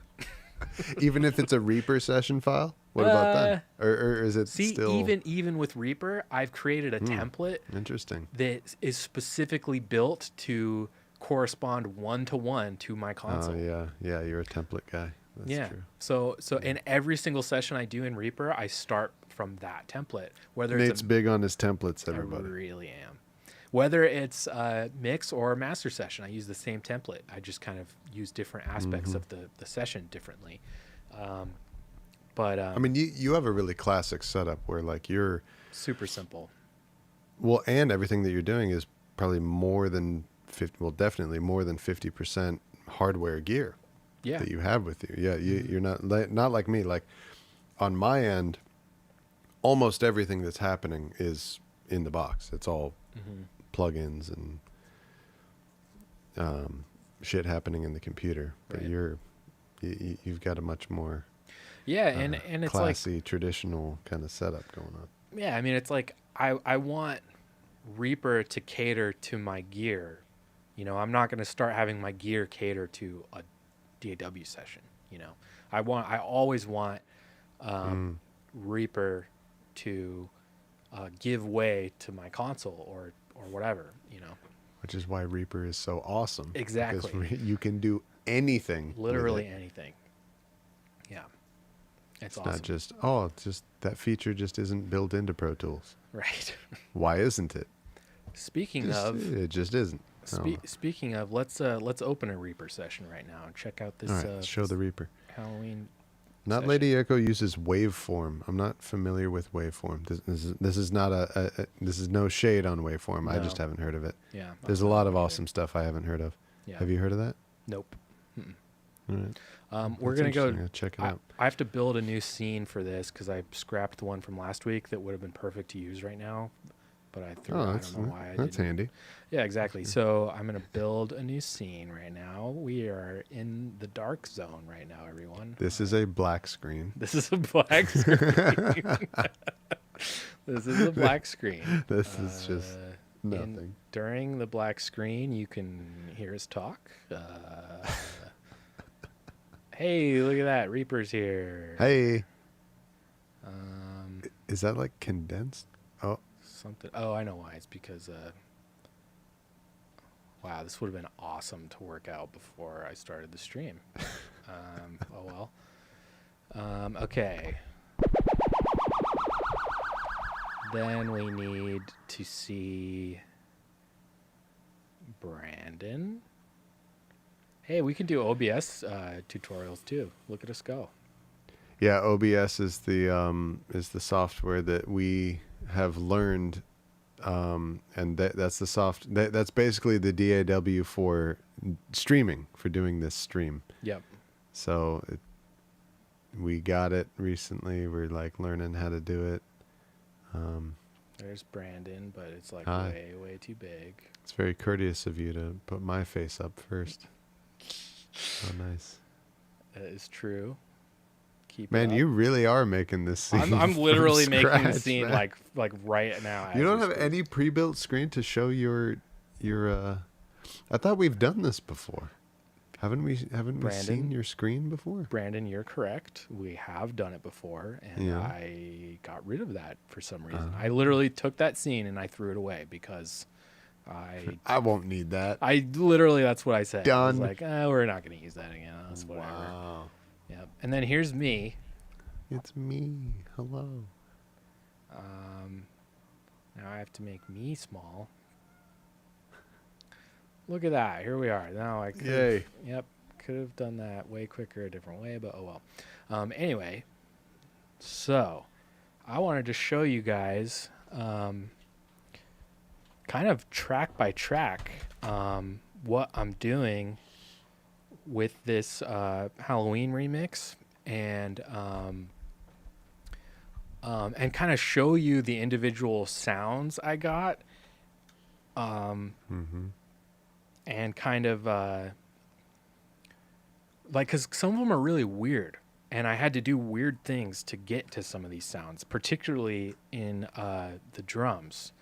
So I'm going to just start with, let's see, this should be the kick first.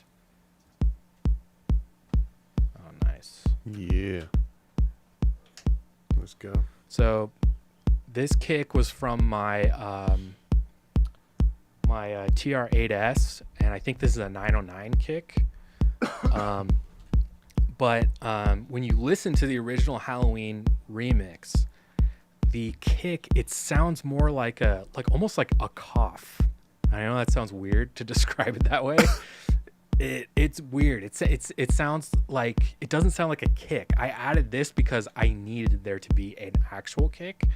But what it sounds like, that's the kick sound on the original Halloween. It's like this weird, like distorted. It's like a glitch kick. Yeah. You know, it's very strange. Nice. And then, dude, whatever. Yeah. That sounds like the kick drum from like Excite Bike. From like that fucking you know what I'm talking about. I don't know that kick. I remember Excite Bike. You remember Excite Bike? Dude, the fucking music from that game, that's you know the kick from the Excite Bike kick. 92? Yes. No, I don't. That's it. That's awesome though. Sorry, go ahead. So anyway, I'm getting drunk now at this good. point. I you know, in that 30 like 9-second intro we did, I really should have grabbed a beer while you're unlocking the door for Griselda, but oh well. So yeah, these two layered together gives us the kick, and a little bit of spring gets us nice. Yeah. Kind of the rest of the way there. Yes. It gives it.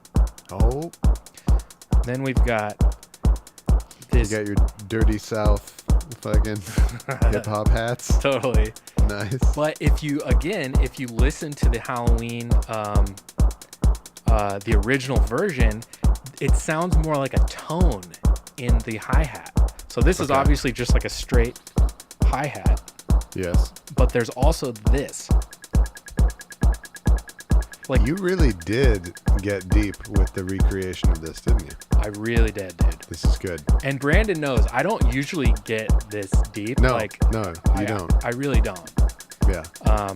So yeah, this is a 909 hi-hat, and then this tone is just like a tone from like a MIDI keyboard kind of thing that I just repeated. Then what do we got? I'm proud of you for getting this in depth about this, man. Thank you. This is good. Oh. Okay, then we've got our mini Moog bass, which is coming up. So is this from your Arturia? Is this from a real? All of this stuff is Arturia. So I've got this mini Moog bass going through really a chorus pedal as well. A physical chorus pedal? Not a physical one, no. Okay. Tal, chorus. Oh, Tal is the best. Yeah, it's totally the best. So then I've got a sub, which is going to be kind of hard to hear here. Then we start really getting into the meat of the song. Chiptune kick. Not Lady Echo said chiptune. That's what I was thinking of. It's not quite a glitch kick. It's a chiptune.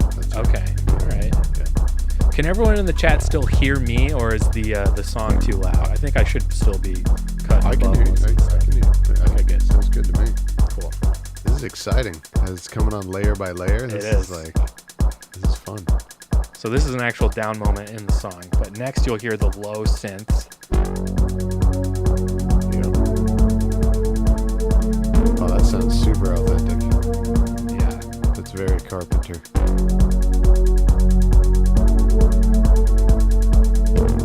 Then we'll bring in the high synth.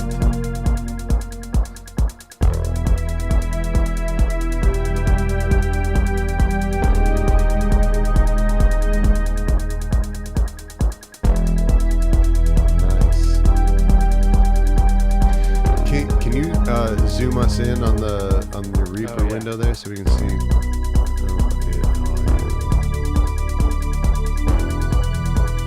Does that help at all? Yeah. Okay, cool. Much better. So like some synth strings there. Yep. Let's roll it back. So now we'll do the left hand of the piano.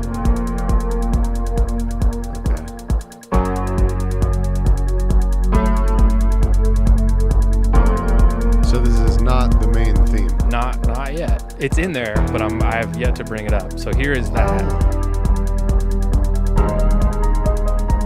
Oh.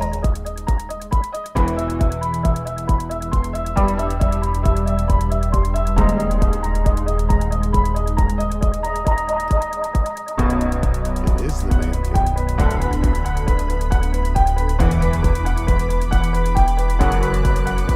This is going to be such a good dub. Dude.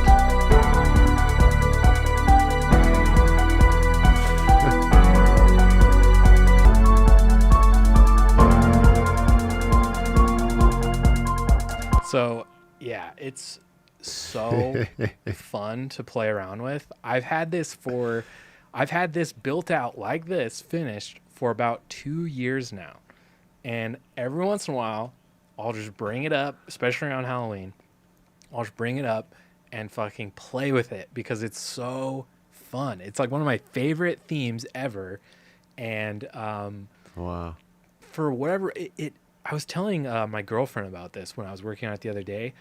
There's something about having something so iconic like this at your fingertips. It's such like a powerful feeling. It is just incredible.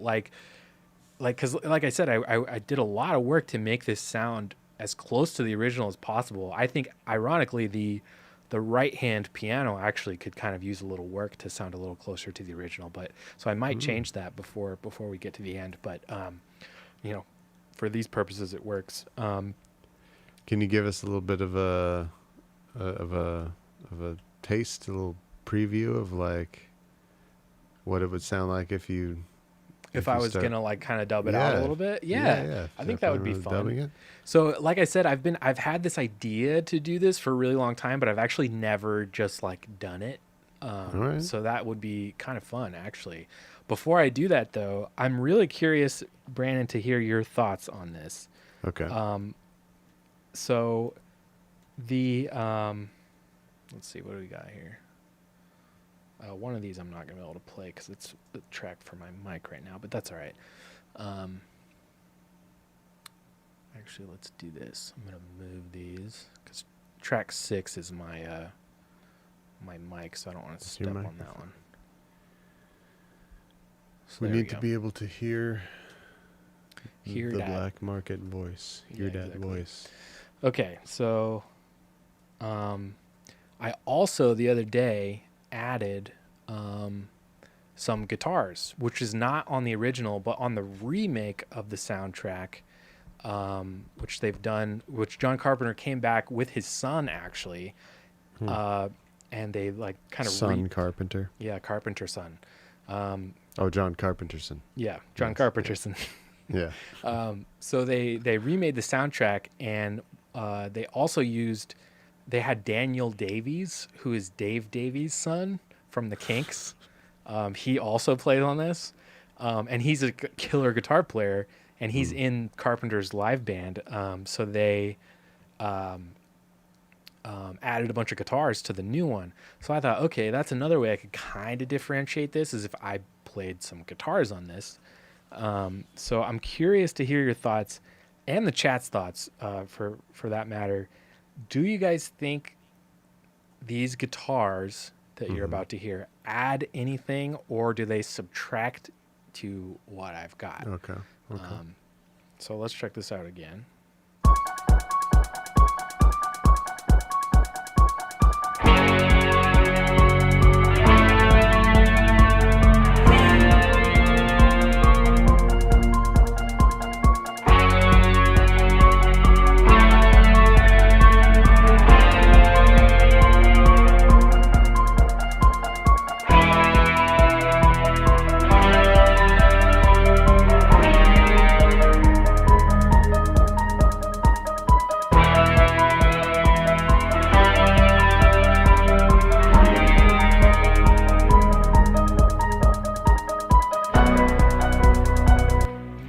So I'll break down just exactly what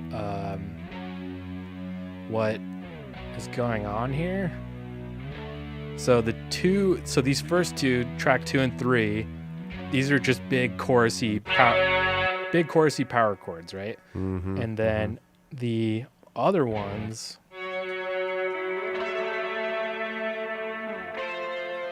kind of more of a harmony.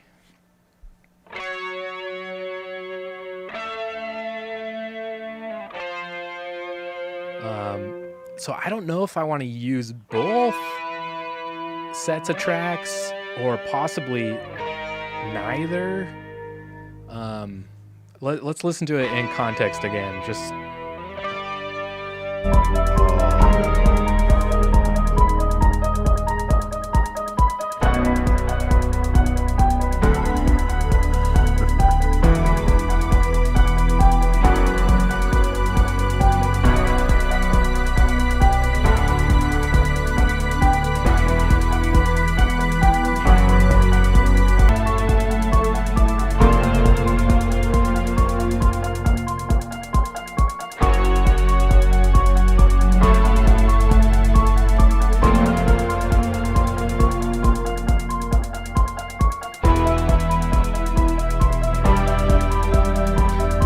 So anyway, I feel like it's cool, but like they're cool, but I'm on the fence on if they add anything or kind of detract from it, or if they're just not really adding that much. You know what I mean? There are times when I listen to them where I'm like, are they obscuring like some of the original parts that I really like? Like, I don't know. What do you think? Well, first let me turn my microphone back on. Okay. I see there's bass happening. What is going on here? Yeah. I'll explain. Okay. All right. So, first of all, it completely transports me to the Shredder coming out in the first Ninja Turtles movie. Well, yeah, it's of the era of around, Ninja Turtles, John Carpenter. Those are good bedfellows. It became Shredder theme, which is like fucking badass, which is awesome. Yeah, which is amazing. And yeah, I mean, I completely agree with what everybody is saying here in the chat, which is that it's incredible and it completely adds to it, and it's way better. And I haven't read the chat yet. Yeah, not yet. Let's see. They add for sure. Give me those guitars. And then, so this is the reason why I pulled out the bass, is because Groove Stranger said, put in the guitars. Well, okay, it's combining first what Not Lady Echo said, which is that like there could be a version of this song which begins, like it starts out as a 1-for-1 remake. Mm-hmm. Slowly evolves into either slowly evolves or there's like a moment where it drops and it's just like Rasta reggae version. So I've had this exact thought of doing like a Halloween suite, more or less, where I might not even cut this version off early. Mm-hmm. I might let it go more or less the full length of it, but then 2 tracks. Yeah. But then have it seamlessly go into the next version, which I think would be sick. And so what Groove Stranger said was the guitars in there, and then put the right hand piano melody as a bass line. Yes. You guys are reading my mind. I've had this thought as well. Okay. All right. Again, I've been sitting on this for 2 years, so I've thought, and I haven't even like tried to do a reggae version yet. So I've thought of like every permutation of like how to pull off a reggae one, but I'm so scared of the reggae version because this entire song's in 5/4. So I can't really use like any Horseman drums because none of those are going to be in 5/4. Well, you could edit it so you could do a steppers beat. Yeah, I've thought about that. And which would be great because the song is already kind of a steppers. Yeah, right, exactly. You got the steady cough kick in there, and you could edit together, or I could edit it together for you. Mm-hmm. Like a couple variations that you can edit from a 4/4 steppers beat to make it into a 5. Yeah.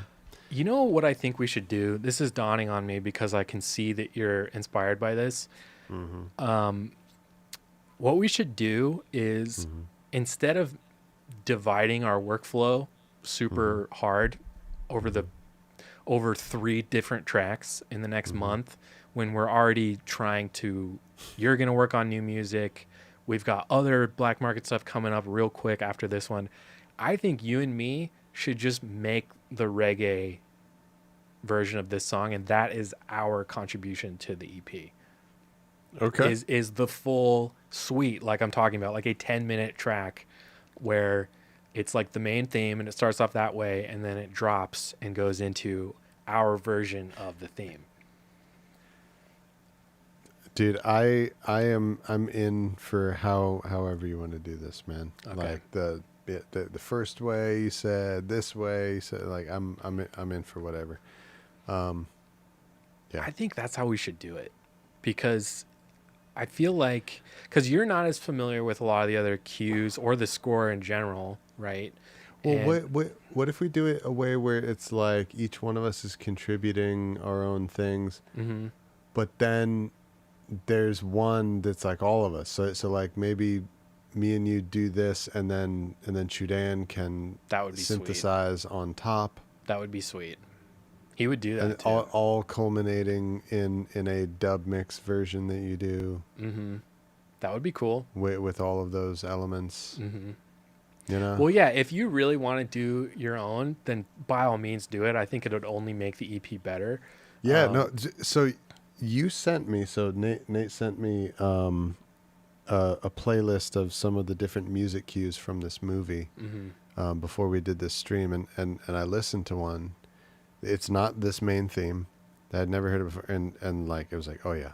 Yeah. Oh, no, nice. we can absolutely do this, and Nice. and I don't think it would take that long to do. Like, yeah, I would hope. Yeah, so I already heard one that I want to do. And okay, then hopefully do it. you and Chudan aren't already doing it. No, he's doing, I think, essentially 2 different versions of the main theme, which is kind of what I was thinking of doing too. But okay.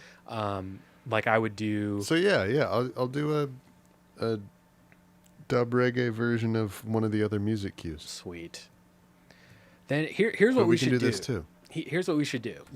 I really think that to properly do a dub version of the main theme, I'm gonna want you on it anyway. How do you play this? By the way? I'm gonna have to get the piano out. How do you play that? Let me get my piano up.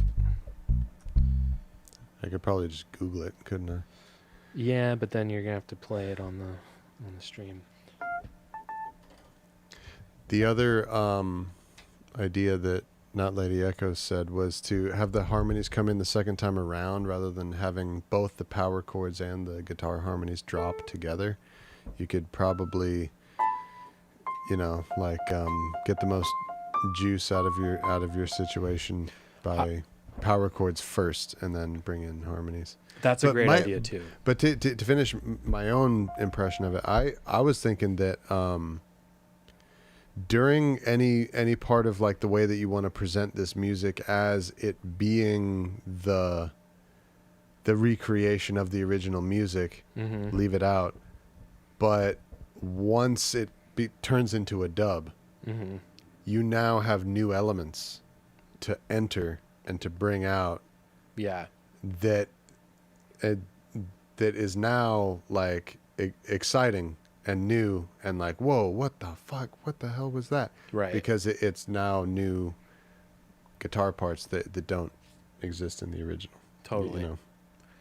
Yeah. Well, I'm glad you guys like the guitar stuff because I'm honestly was really on the fence about it, but I probably will use it now. And I think breaking it up like that that's awesome. Makes sense. I can show you that bass line. Oh yeah. Wait, yeah. What is it? Let's see how it would sound on a bass. I'm pretty sure it's in C. So C, F, F.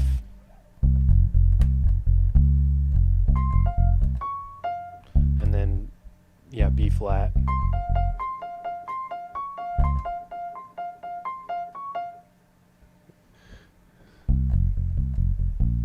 You mean the C sharp there? Yes, exactly. Okay. So it's in 5, so it's... Oh.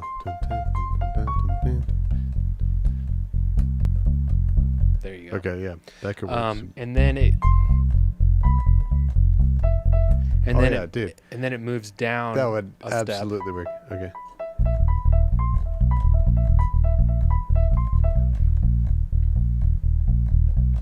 And then it actually moves down one more step at a certain point. Oh, so the low note is a D flat? Yeah. Oh, okay. It gets weird. That's tight.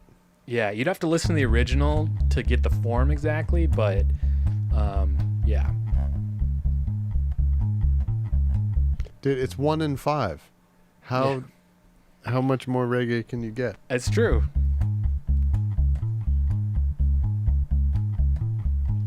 You can just hear it. Oh my god. Yeah, I was thinking, you know how on a lot of steppers That'd beats be pretty sweet. You get like a real quick like you get like a 4 and a like snare hit before the beat turns around. I was thinking you could just do that. You could build a steppers beat where you just do that on a 5 and instead of a 4 and. And that could be a steppers beat in 5/4. Timbali turnaround, something. Yeah. But, the problem is I either have to really tear apart some Horseman drums, which, maybe would be worth it. Or I've thought of ways of doing this in 4/4, but I feel like it's almost would kind of cheat it, you know, in a way, because it is a 5/4 melody. Like that's what it is. Yeah, right. So you would just have to take away the bam boom. Yeah, Before the I've thought about doing something. I've thought about doing something like this in 4/4, like.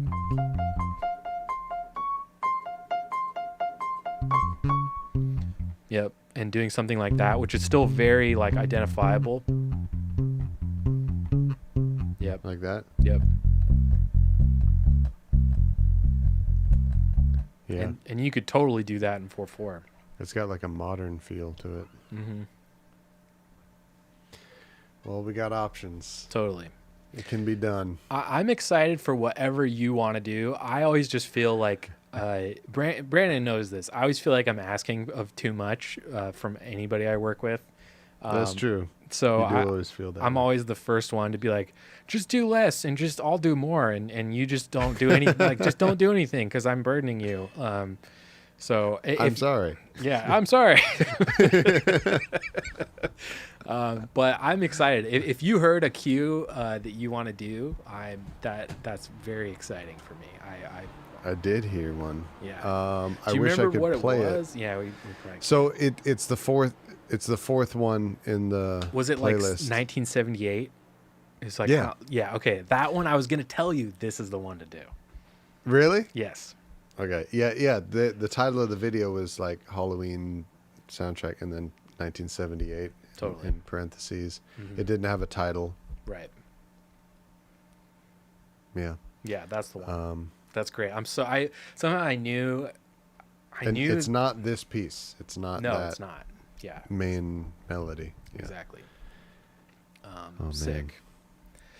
Well, I'm really excited about this Halloween project. I think next week we'll definitely work on, if you're ready to do it, and if you have stuff, we'll work on some more Wise Owl specific stuff. Yeah. Okay. Yeah. So my goal, man, I really hope I'm able to reach this. But what my goal is to basically have all the drums.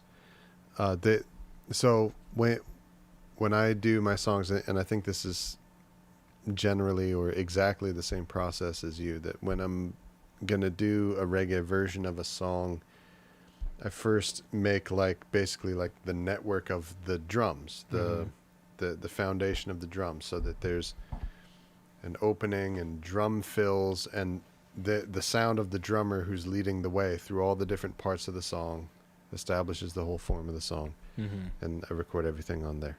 So my goal is to have that whole drum editing part.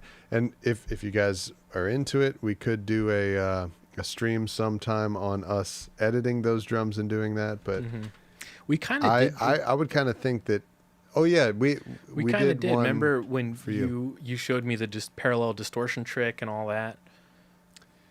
Were you editing? No, you were mixing drums. That's true. Editing the drums. That is true. Actually editing the drums and doing the razor blade moving around, and that's true. It is it's way more tedious than most studio tedious things are. Yeah. And the second problem is it's kind of impossible to do without being able to play the original music for reference. Totally. Which is a thing that we can't do on YouTube. Right.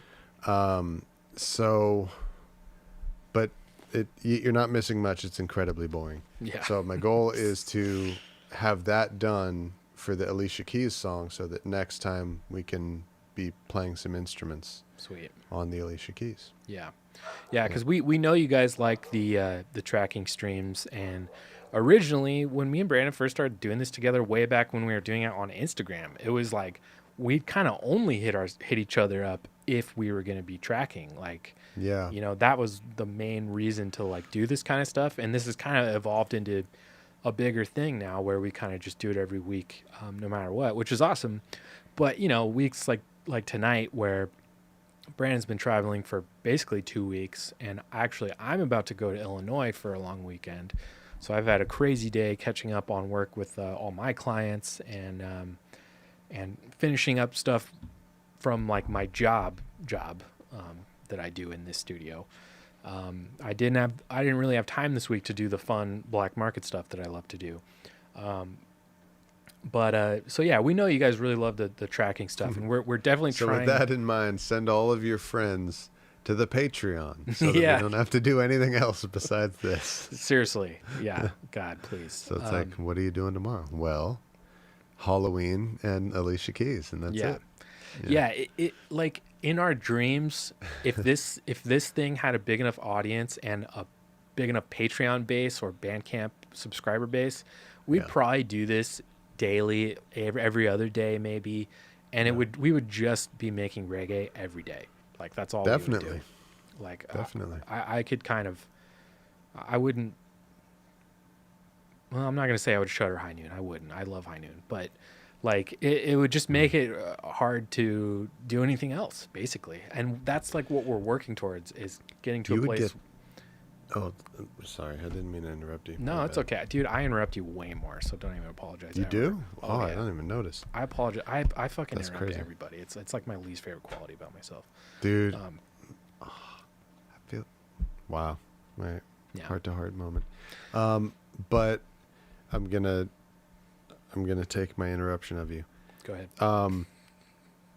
You would be able to be way more like selective and choosy of what High Noon Audio clients and jobs that you do take, because That's true. You would get to be in a position where you don't have to take them all. That's true. I could just work on stuff I really loved or really cared about or really believed in.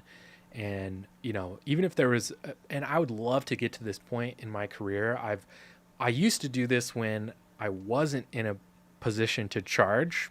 I used to do this anyway, which is I would just do things for free just because I was passionate about them and I loved them and I believed in the project. That's how we all start out, man. That's how we all start out.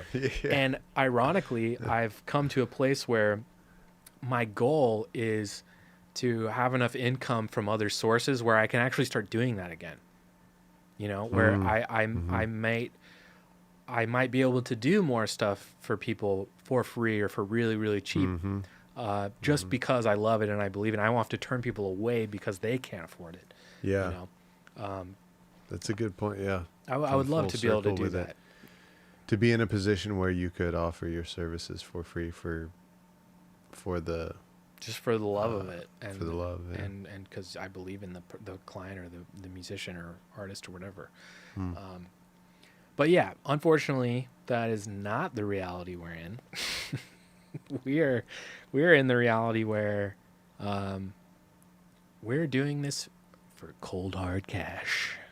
That's right, baby. Money. Money. Well, I mean, look, if I don't raise enough of it, I'm gonna get kicked out of here. Fuck, are you serious?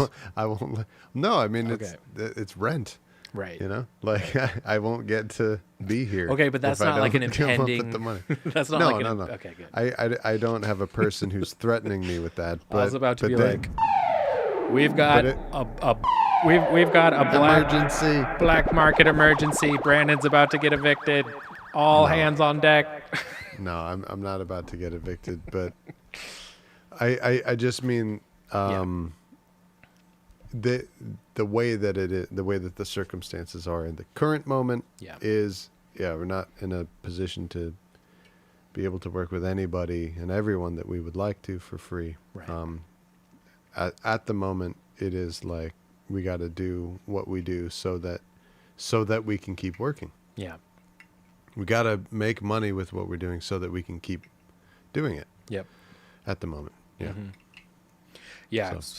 But that's okay. I mean, this is one of the chapters, and I'm really proud of us. I'm proud of you. I'm proud of myself that we have gotten ourselves at this chapter because, thank you. We both started out as, like how we were talking about earlier tonight, just kids with computers, just figuring it out, doing it because we like it. Yep. And really, like, I used to dream of getting to be able to do it at the level that I am currently doing it at and that you are currently doing it at. I'm already like super, super proud of us that we are here, Totally and, agree.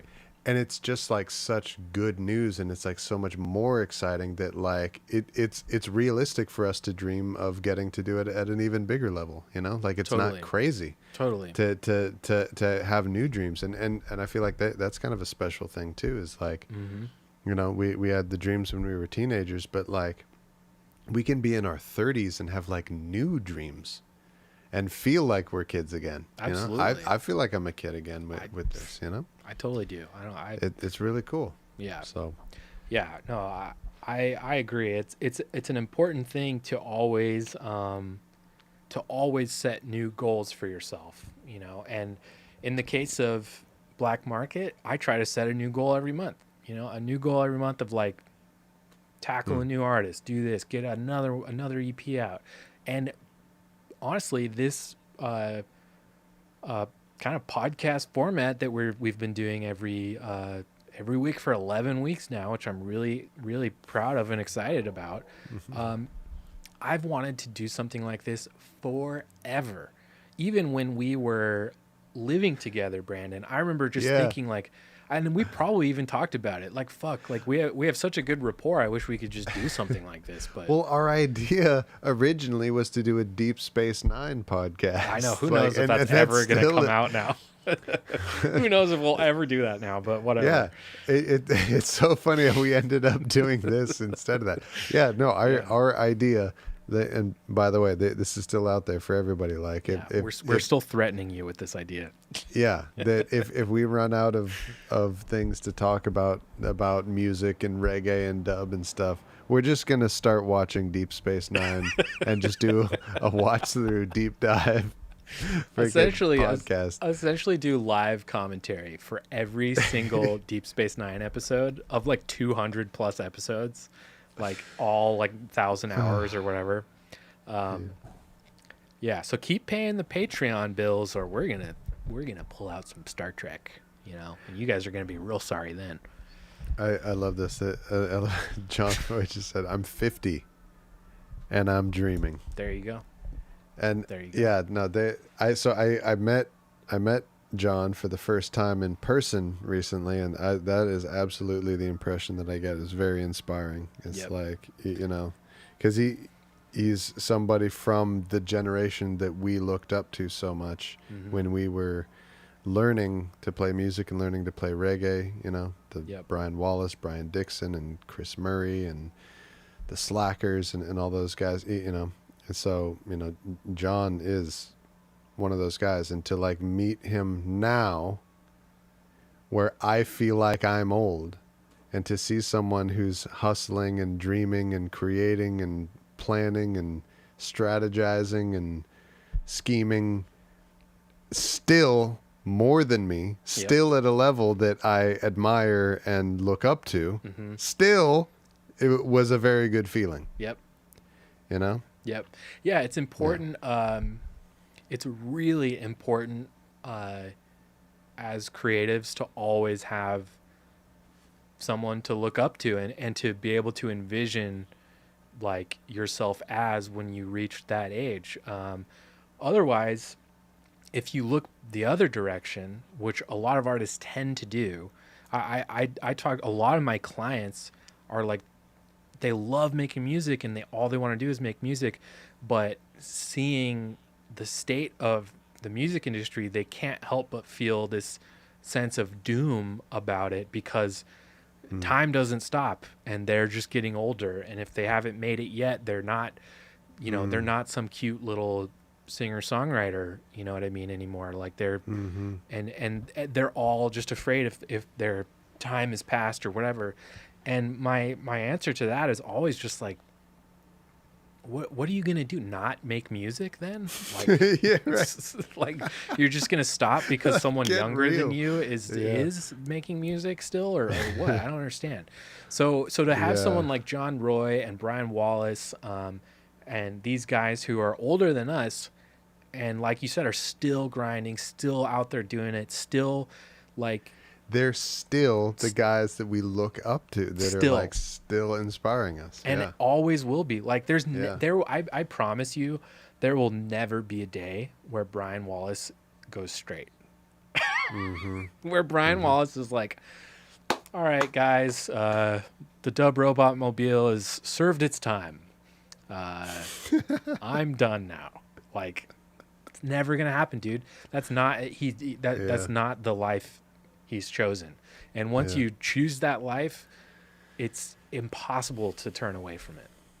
And I'm saying this as someone who's tried several times. I've tried to quit music, and you can't. I remember you talking about that on an earlier stream. Yeah, it's stupid to even entertain the idea, So either, figure out how to make it work, which we're doing, or at least just understand that it's not too late, like, to do what we're doing.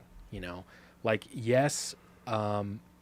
I was talking to a friend of mine a couple days ago about this, and I was saying to him, when I started Black Market, I was probably 25, maybe, and I had this just kind of doom thought of like, fuck, I'm already 25.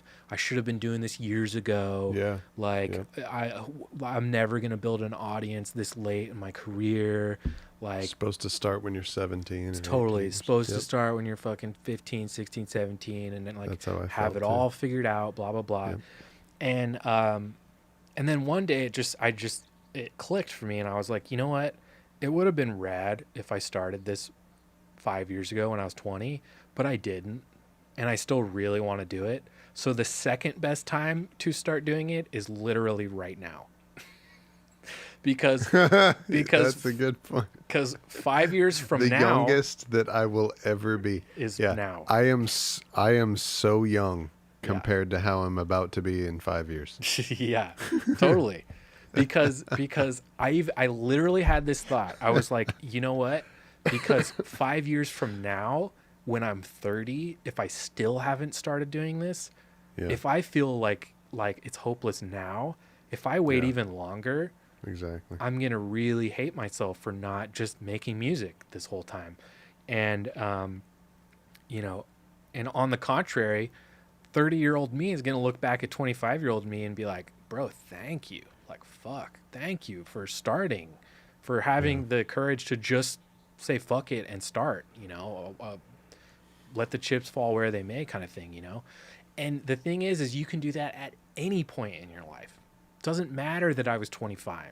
It doesn't matter that I'm 31 now. It literally doesn't matter. If you're passionate about it and you want to do it and it's important to you, do it, because you only have one shot. There's only one. You're going to die. Like, hurry the fuck up. Man. Dude, when somebody finds out about a new artist and they go and they check it out and they start listening. I mean, I don't do this. I don't know anybody else who does this, who like first Googles them and checks out their bio to make sure, wait, I need to make sure that when they started, they were 18. Yeah, it's true. Otherwise, I can't check it out. It's true. Yeah. Like, or just being like, fuck, I love this song. It grooves so hard. It fucking really speaks to me. But how old are they, though? Or you check out something and then you listen to it, and then you research who made it, and you find out that they're actually 30 years older than you thought they were when you were listening. Right. And then you go, oh, never mind. And then you delete it. Have you ever done that? No, neither have I. Good music is good music is good music. Yeah. Either make it or don't. I don't know. But, that being said, all that to kind of say, like Lady Echo commented, I respect the grind so much. And thank you for saying that. What I respect is fans like ours who go out and they find the artists they want to support. Yeah. Because, it's a very admirable quality. It is. For sure. Yeah. And, I hope she doesn't mind me saying this, but I checked out her Patreon and who else she follows. She follows like a litany of like tons of smaller like ska and reggae artists and dub artists. And we're just amongst those artists, Wow. And I just started thinking to That's myself, amazing. like, we're really lucky, like, to have That's amazing. Like to have people like that just love the community and we get to be a part of someone like that is here for every week, every time that we stream. That's an honor. Super dope. Super, super cool. And wow. So yeah, we need people to sign up for the Patreon and become subscribers on Bandcamp because we can't stop doing this. We have no choice. We are repulsed by the idea of stopping. So help us feed this sickness that we have. Bring your friend. I feel like the other thing at this point too is like so many regulars. It's like maybe like bring your homies. Totally. Like other people who you think might like it. Yeah. If you guys know of any like Facebook groups or anything like that on out there, or friend groups or whatever that you think would dig this show, like share when we're streaming, just share the link with somebody somewhere, and we can see if we could start snowballing this thing a little bit more. That'd be cool. And like we mentioned before, we should talk about this again sometime, Nate, is we are open to moving the time when we do this to make it more feasible for people who are in Europe.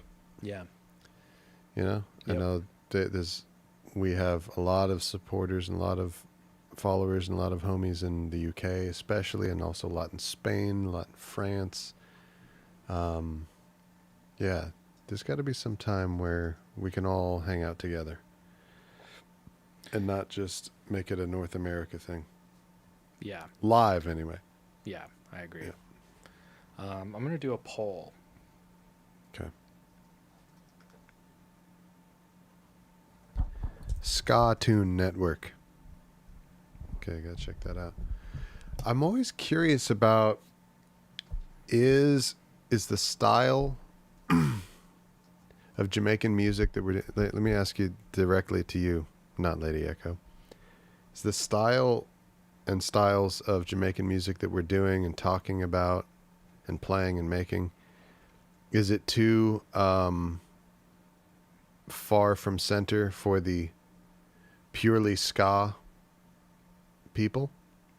Because we hardly play ska at all. Yeah. Or talk about ska. But it's dope, though.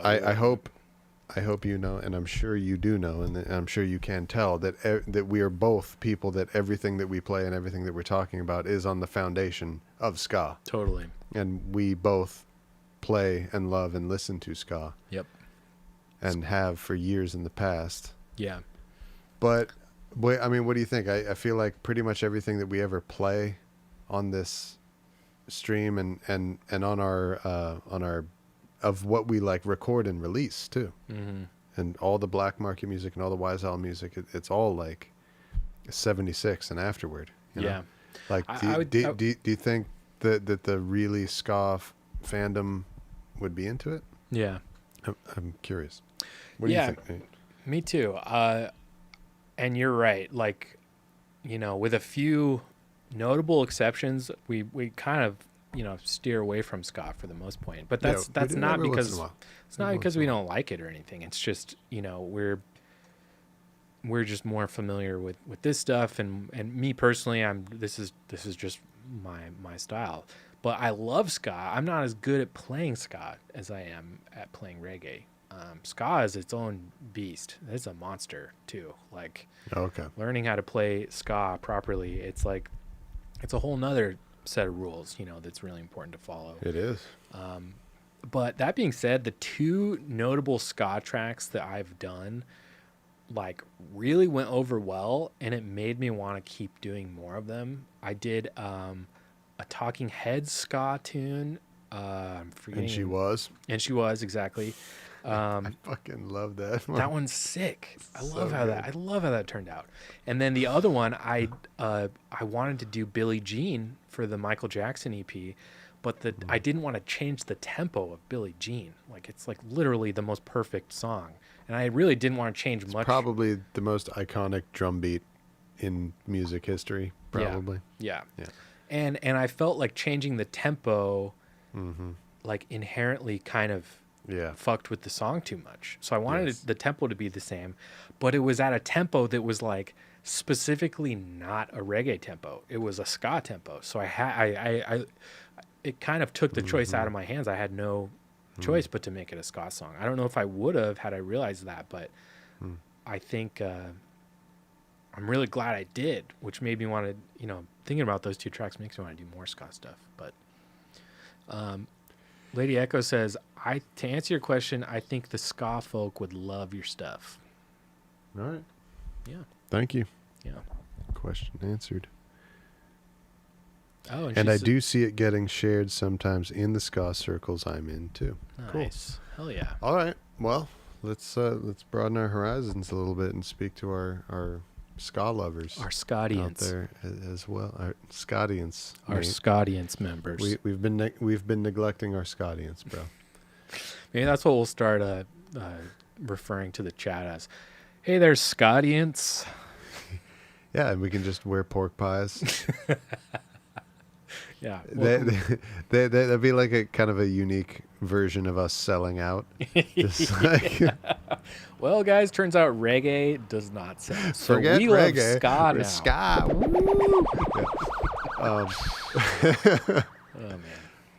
But dude, that could be an interesting concept for one of the EPs in the future, is to do one where all of them are ska styles. That'd be sick.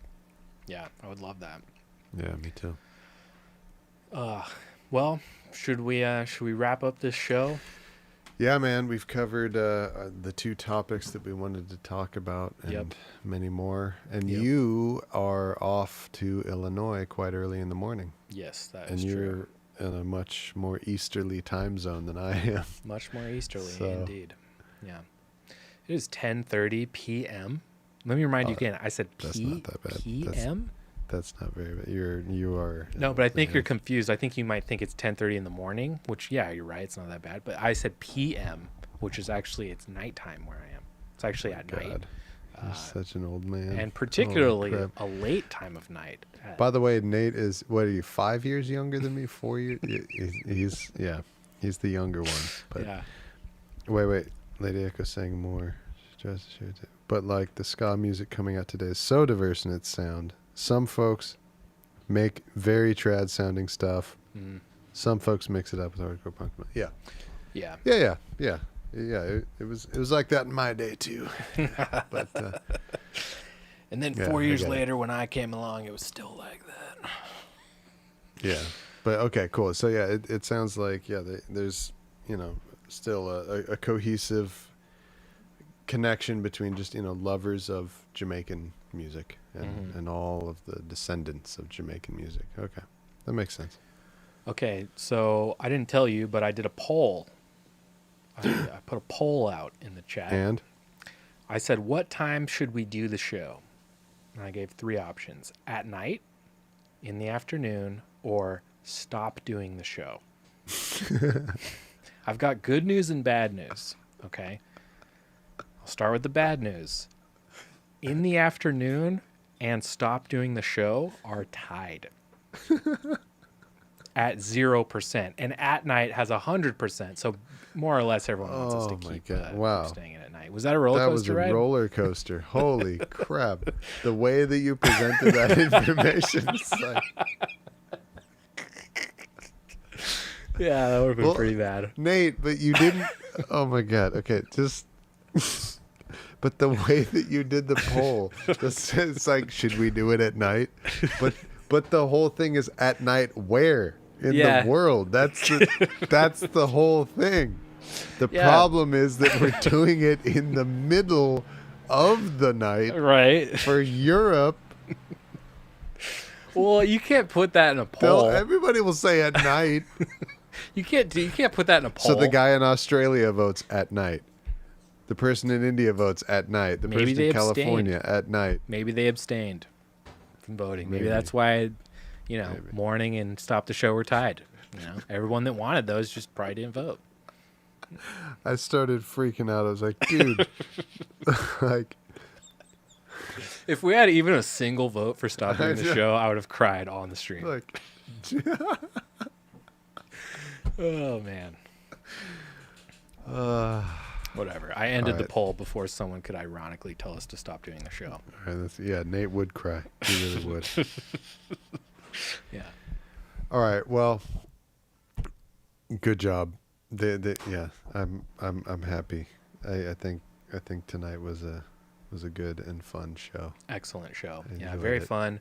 And you know, we definitely peaked at viewers earlier, and we've kind of leveled off a little bit, but the people that are watching show up every week, and the chat is super engaged and super fun, and you know, yeah, they're cool. Yeah, it's super cool. We love this, and you guys are so much fun, and we appreciate you guys hanging out with us. But yeah, next week we'll probably be doing either some Halloween stuff or Wise Owl stuff. That is the loose plan for now. Yeah, planning on recording instruments for the frickin' Alicia Keys song. Man, I'm kind of worried that I may be venturing too far into the obscure song realm again. There's no way it's obscure as the David Bazan song that I did. Yeah, no way. Yeah. But like I don't want to go too obscure. But I don't think that's that obscure, man. Like that song had a music video. It played on MTV and shit. Like I remember seeing the video on TV and shit. Like, and just beyond that, dude, it's dope. Yeah, it's like one of her best songs. And I'm if not you familiar don't know with it, so I'm gonna go welcome. listen to it. Yeah, everybody go check, dude. Try Sleeping with a Broken Heart by Alicia Keys. It is a jam. Yeah. Jam. Yeah, everyone do your homework before next week's stream. Watch Halloween and listen to Alicia Keys. Enjoy Alicia Keys.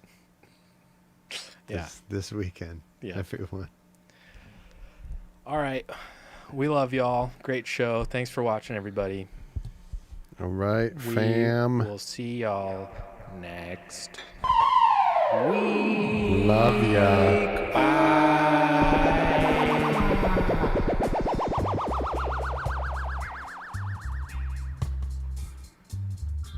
Can you turn up the reggae? It's really quiet.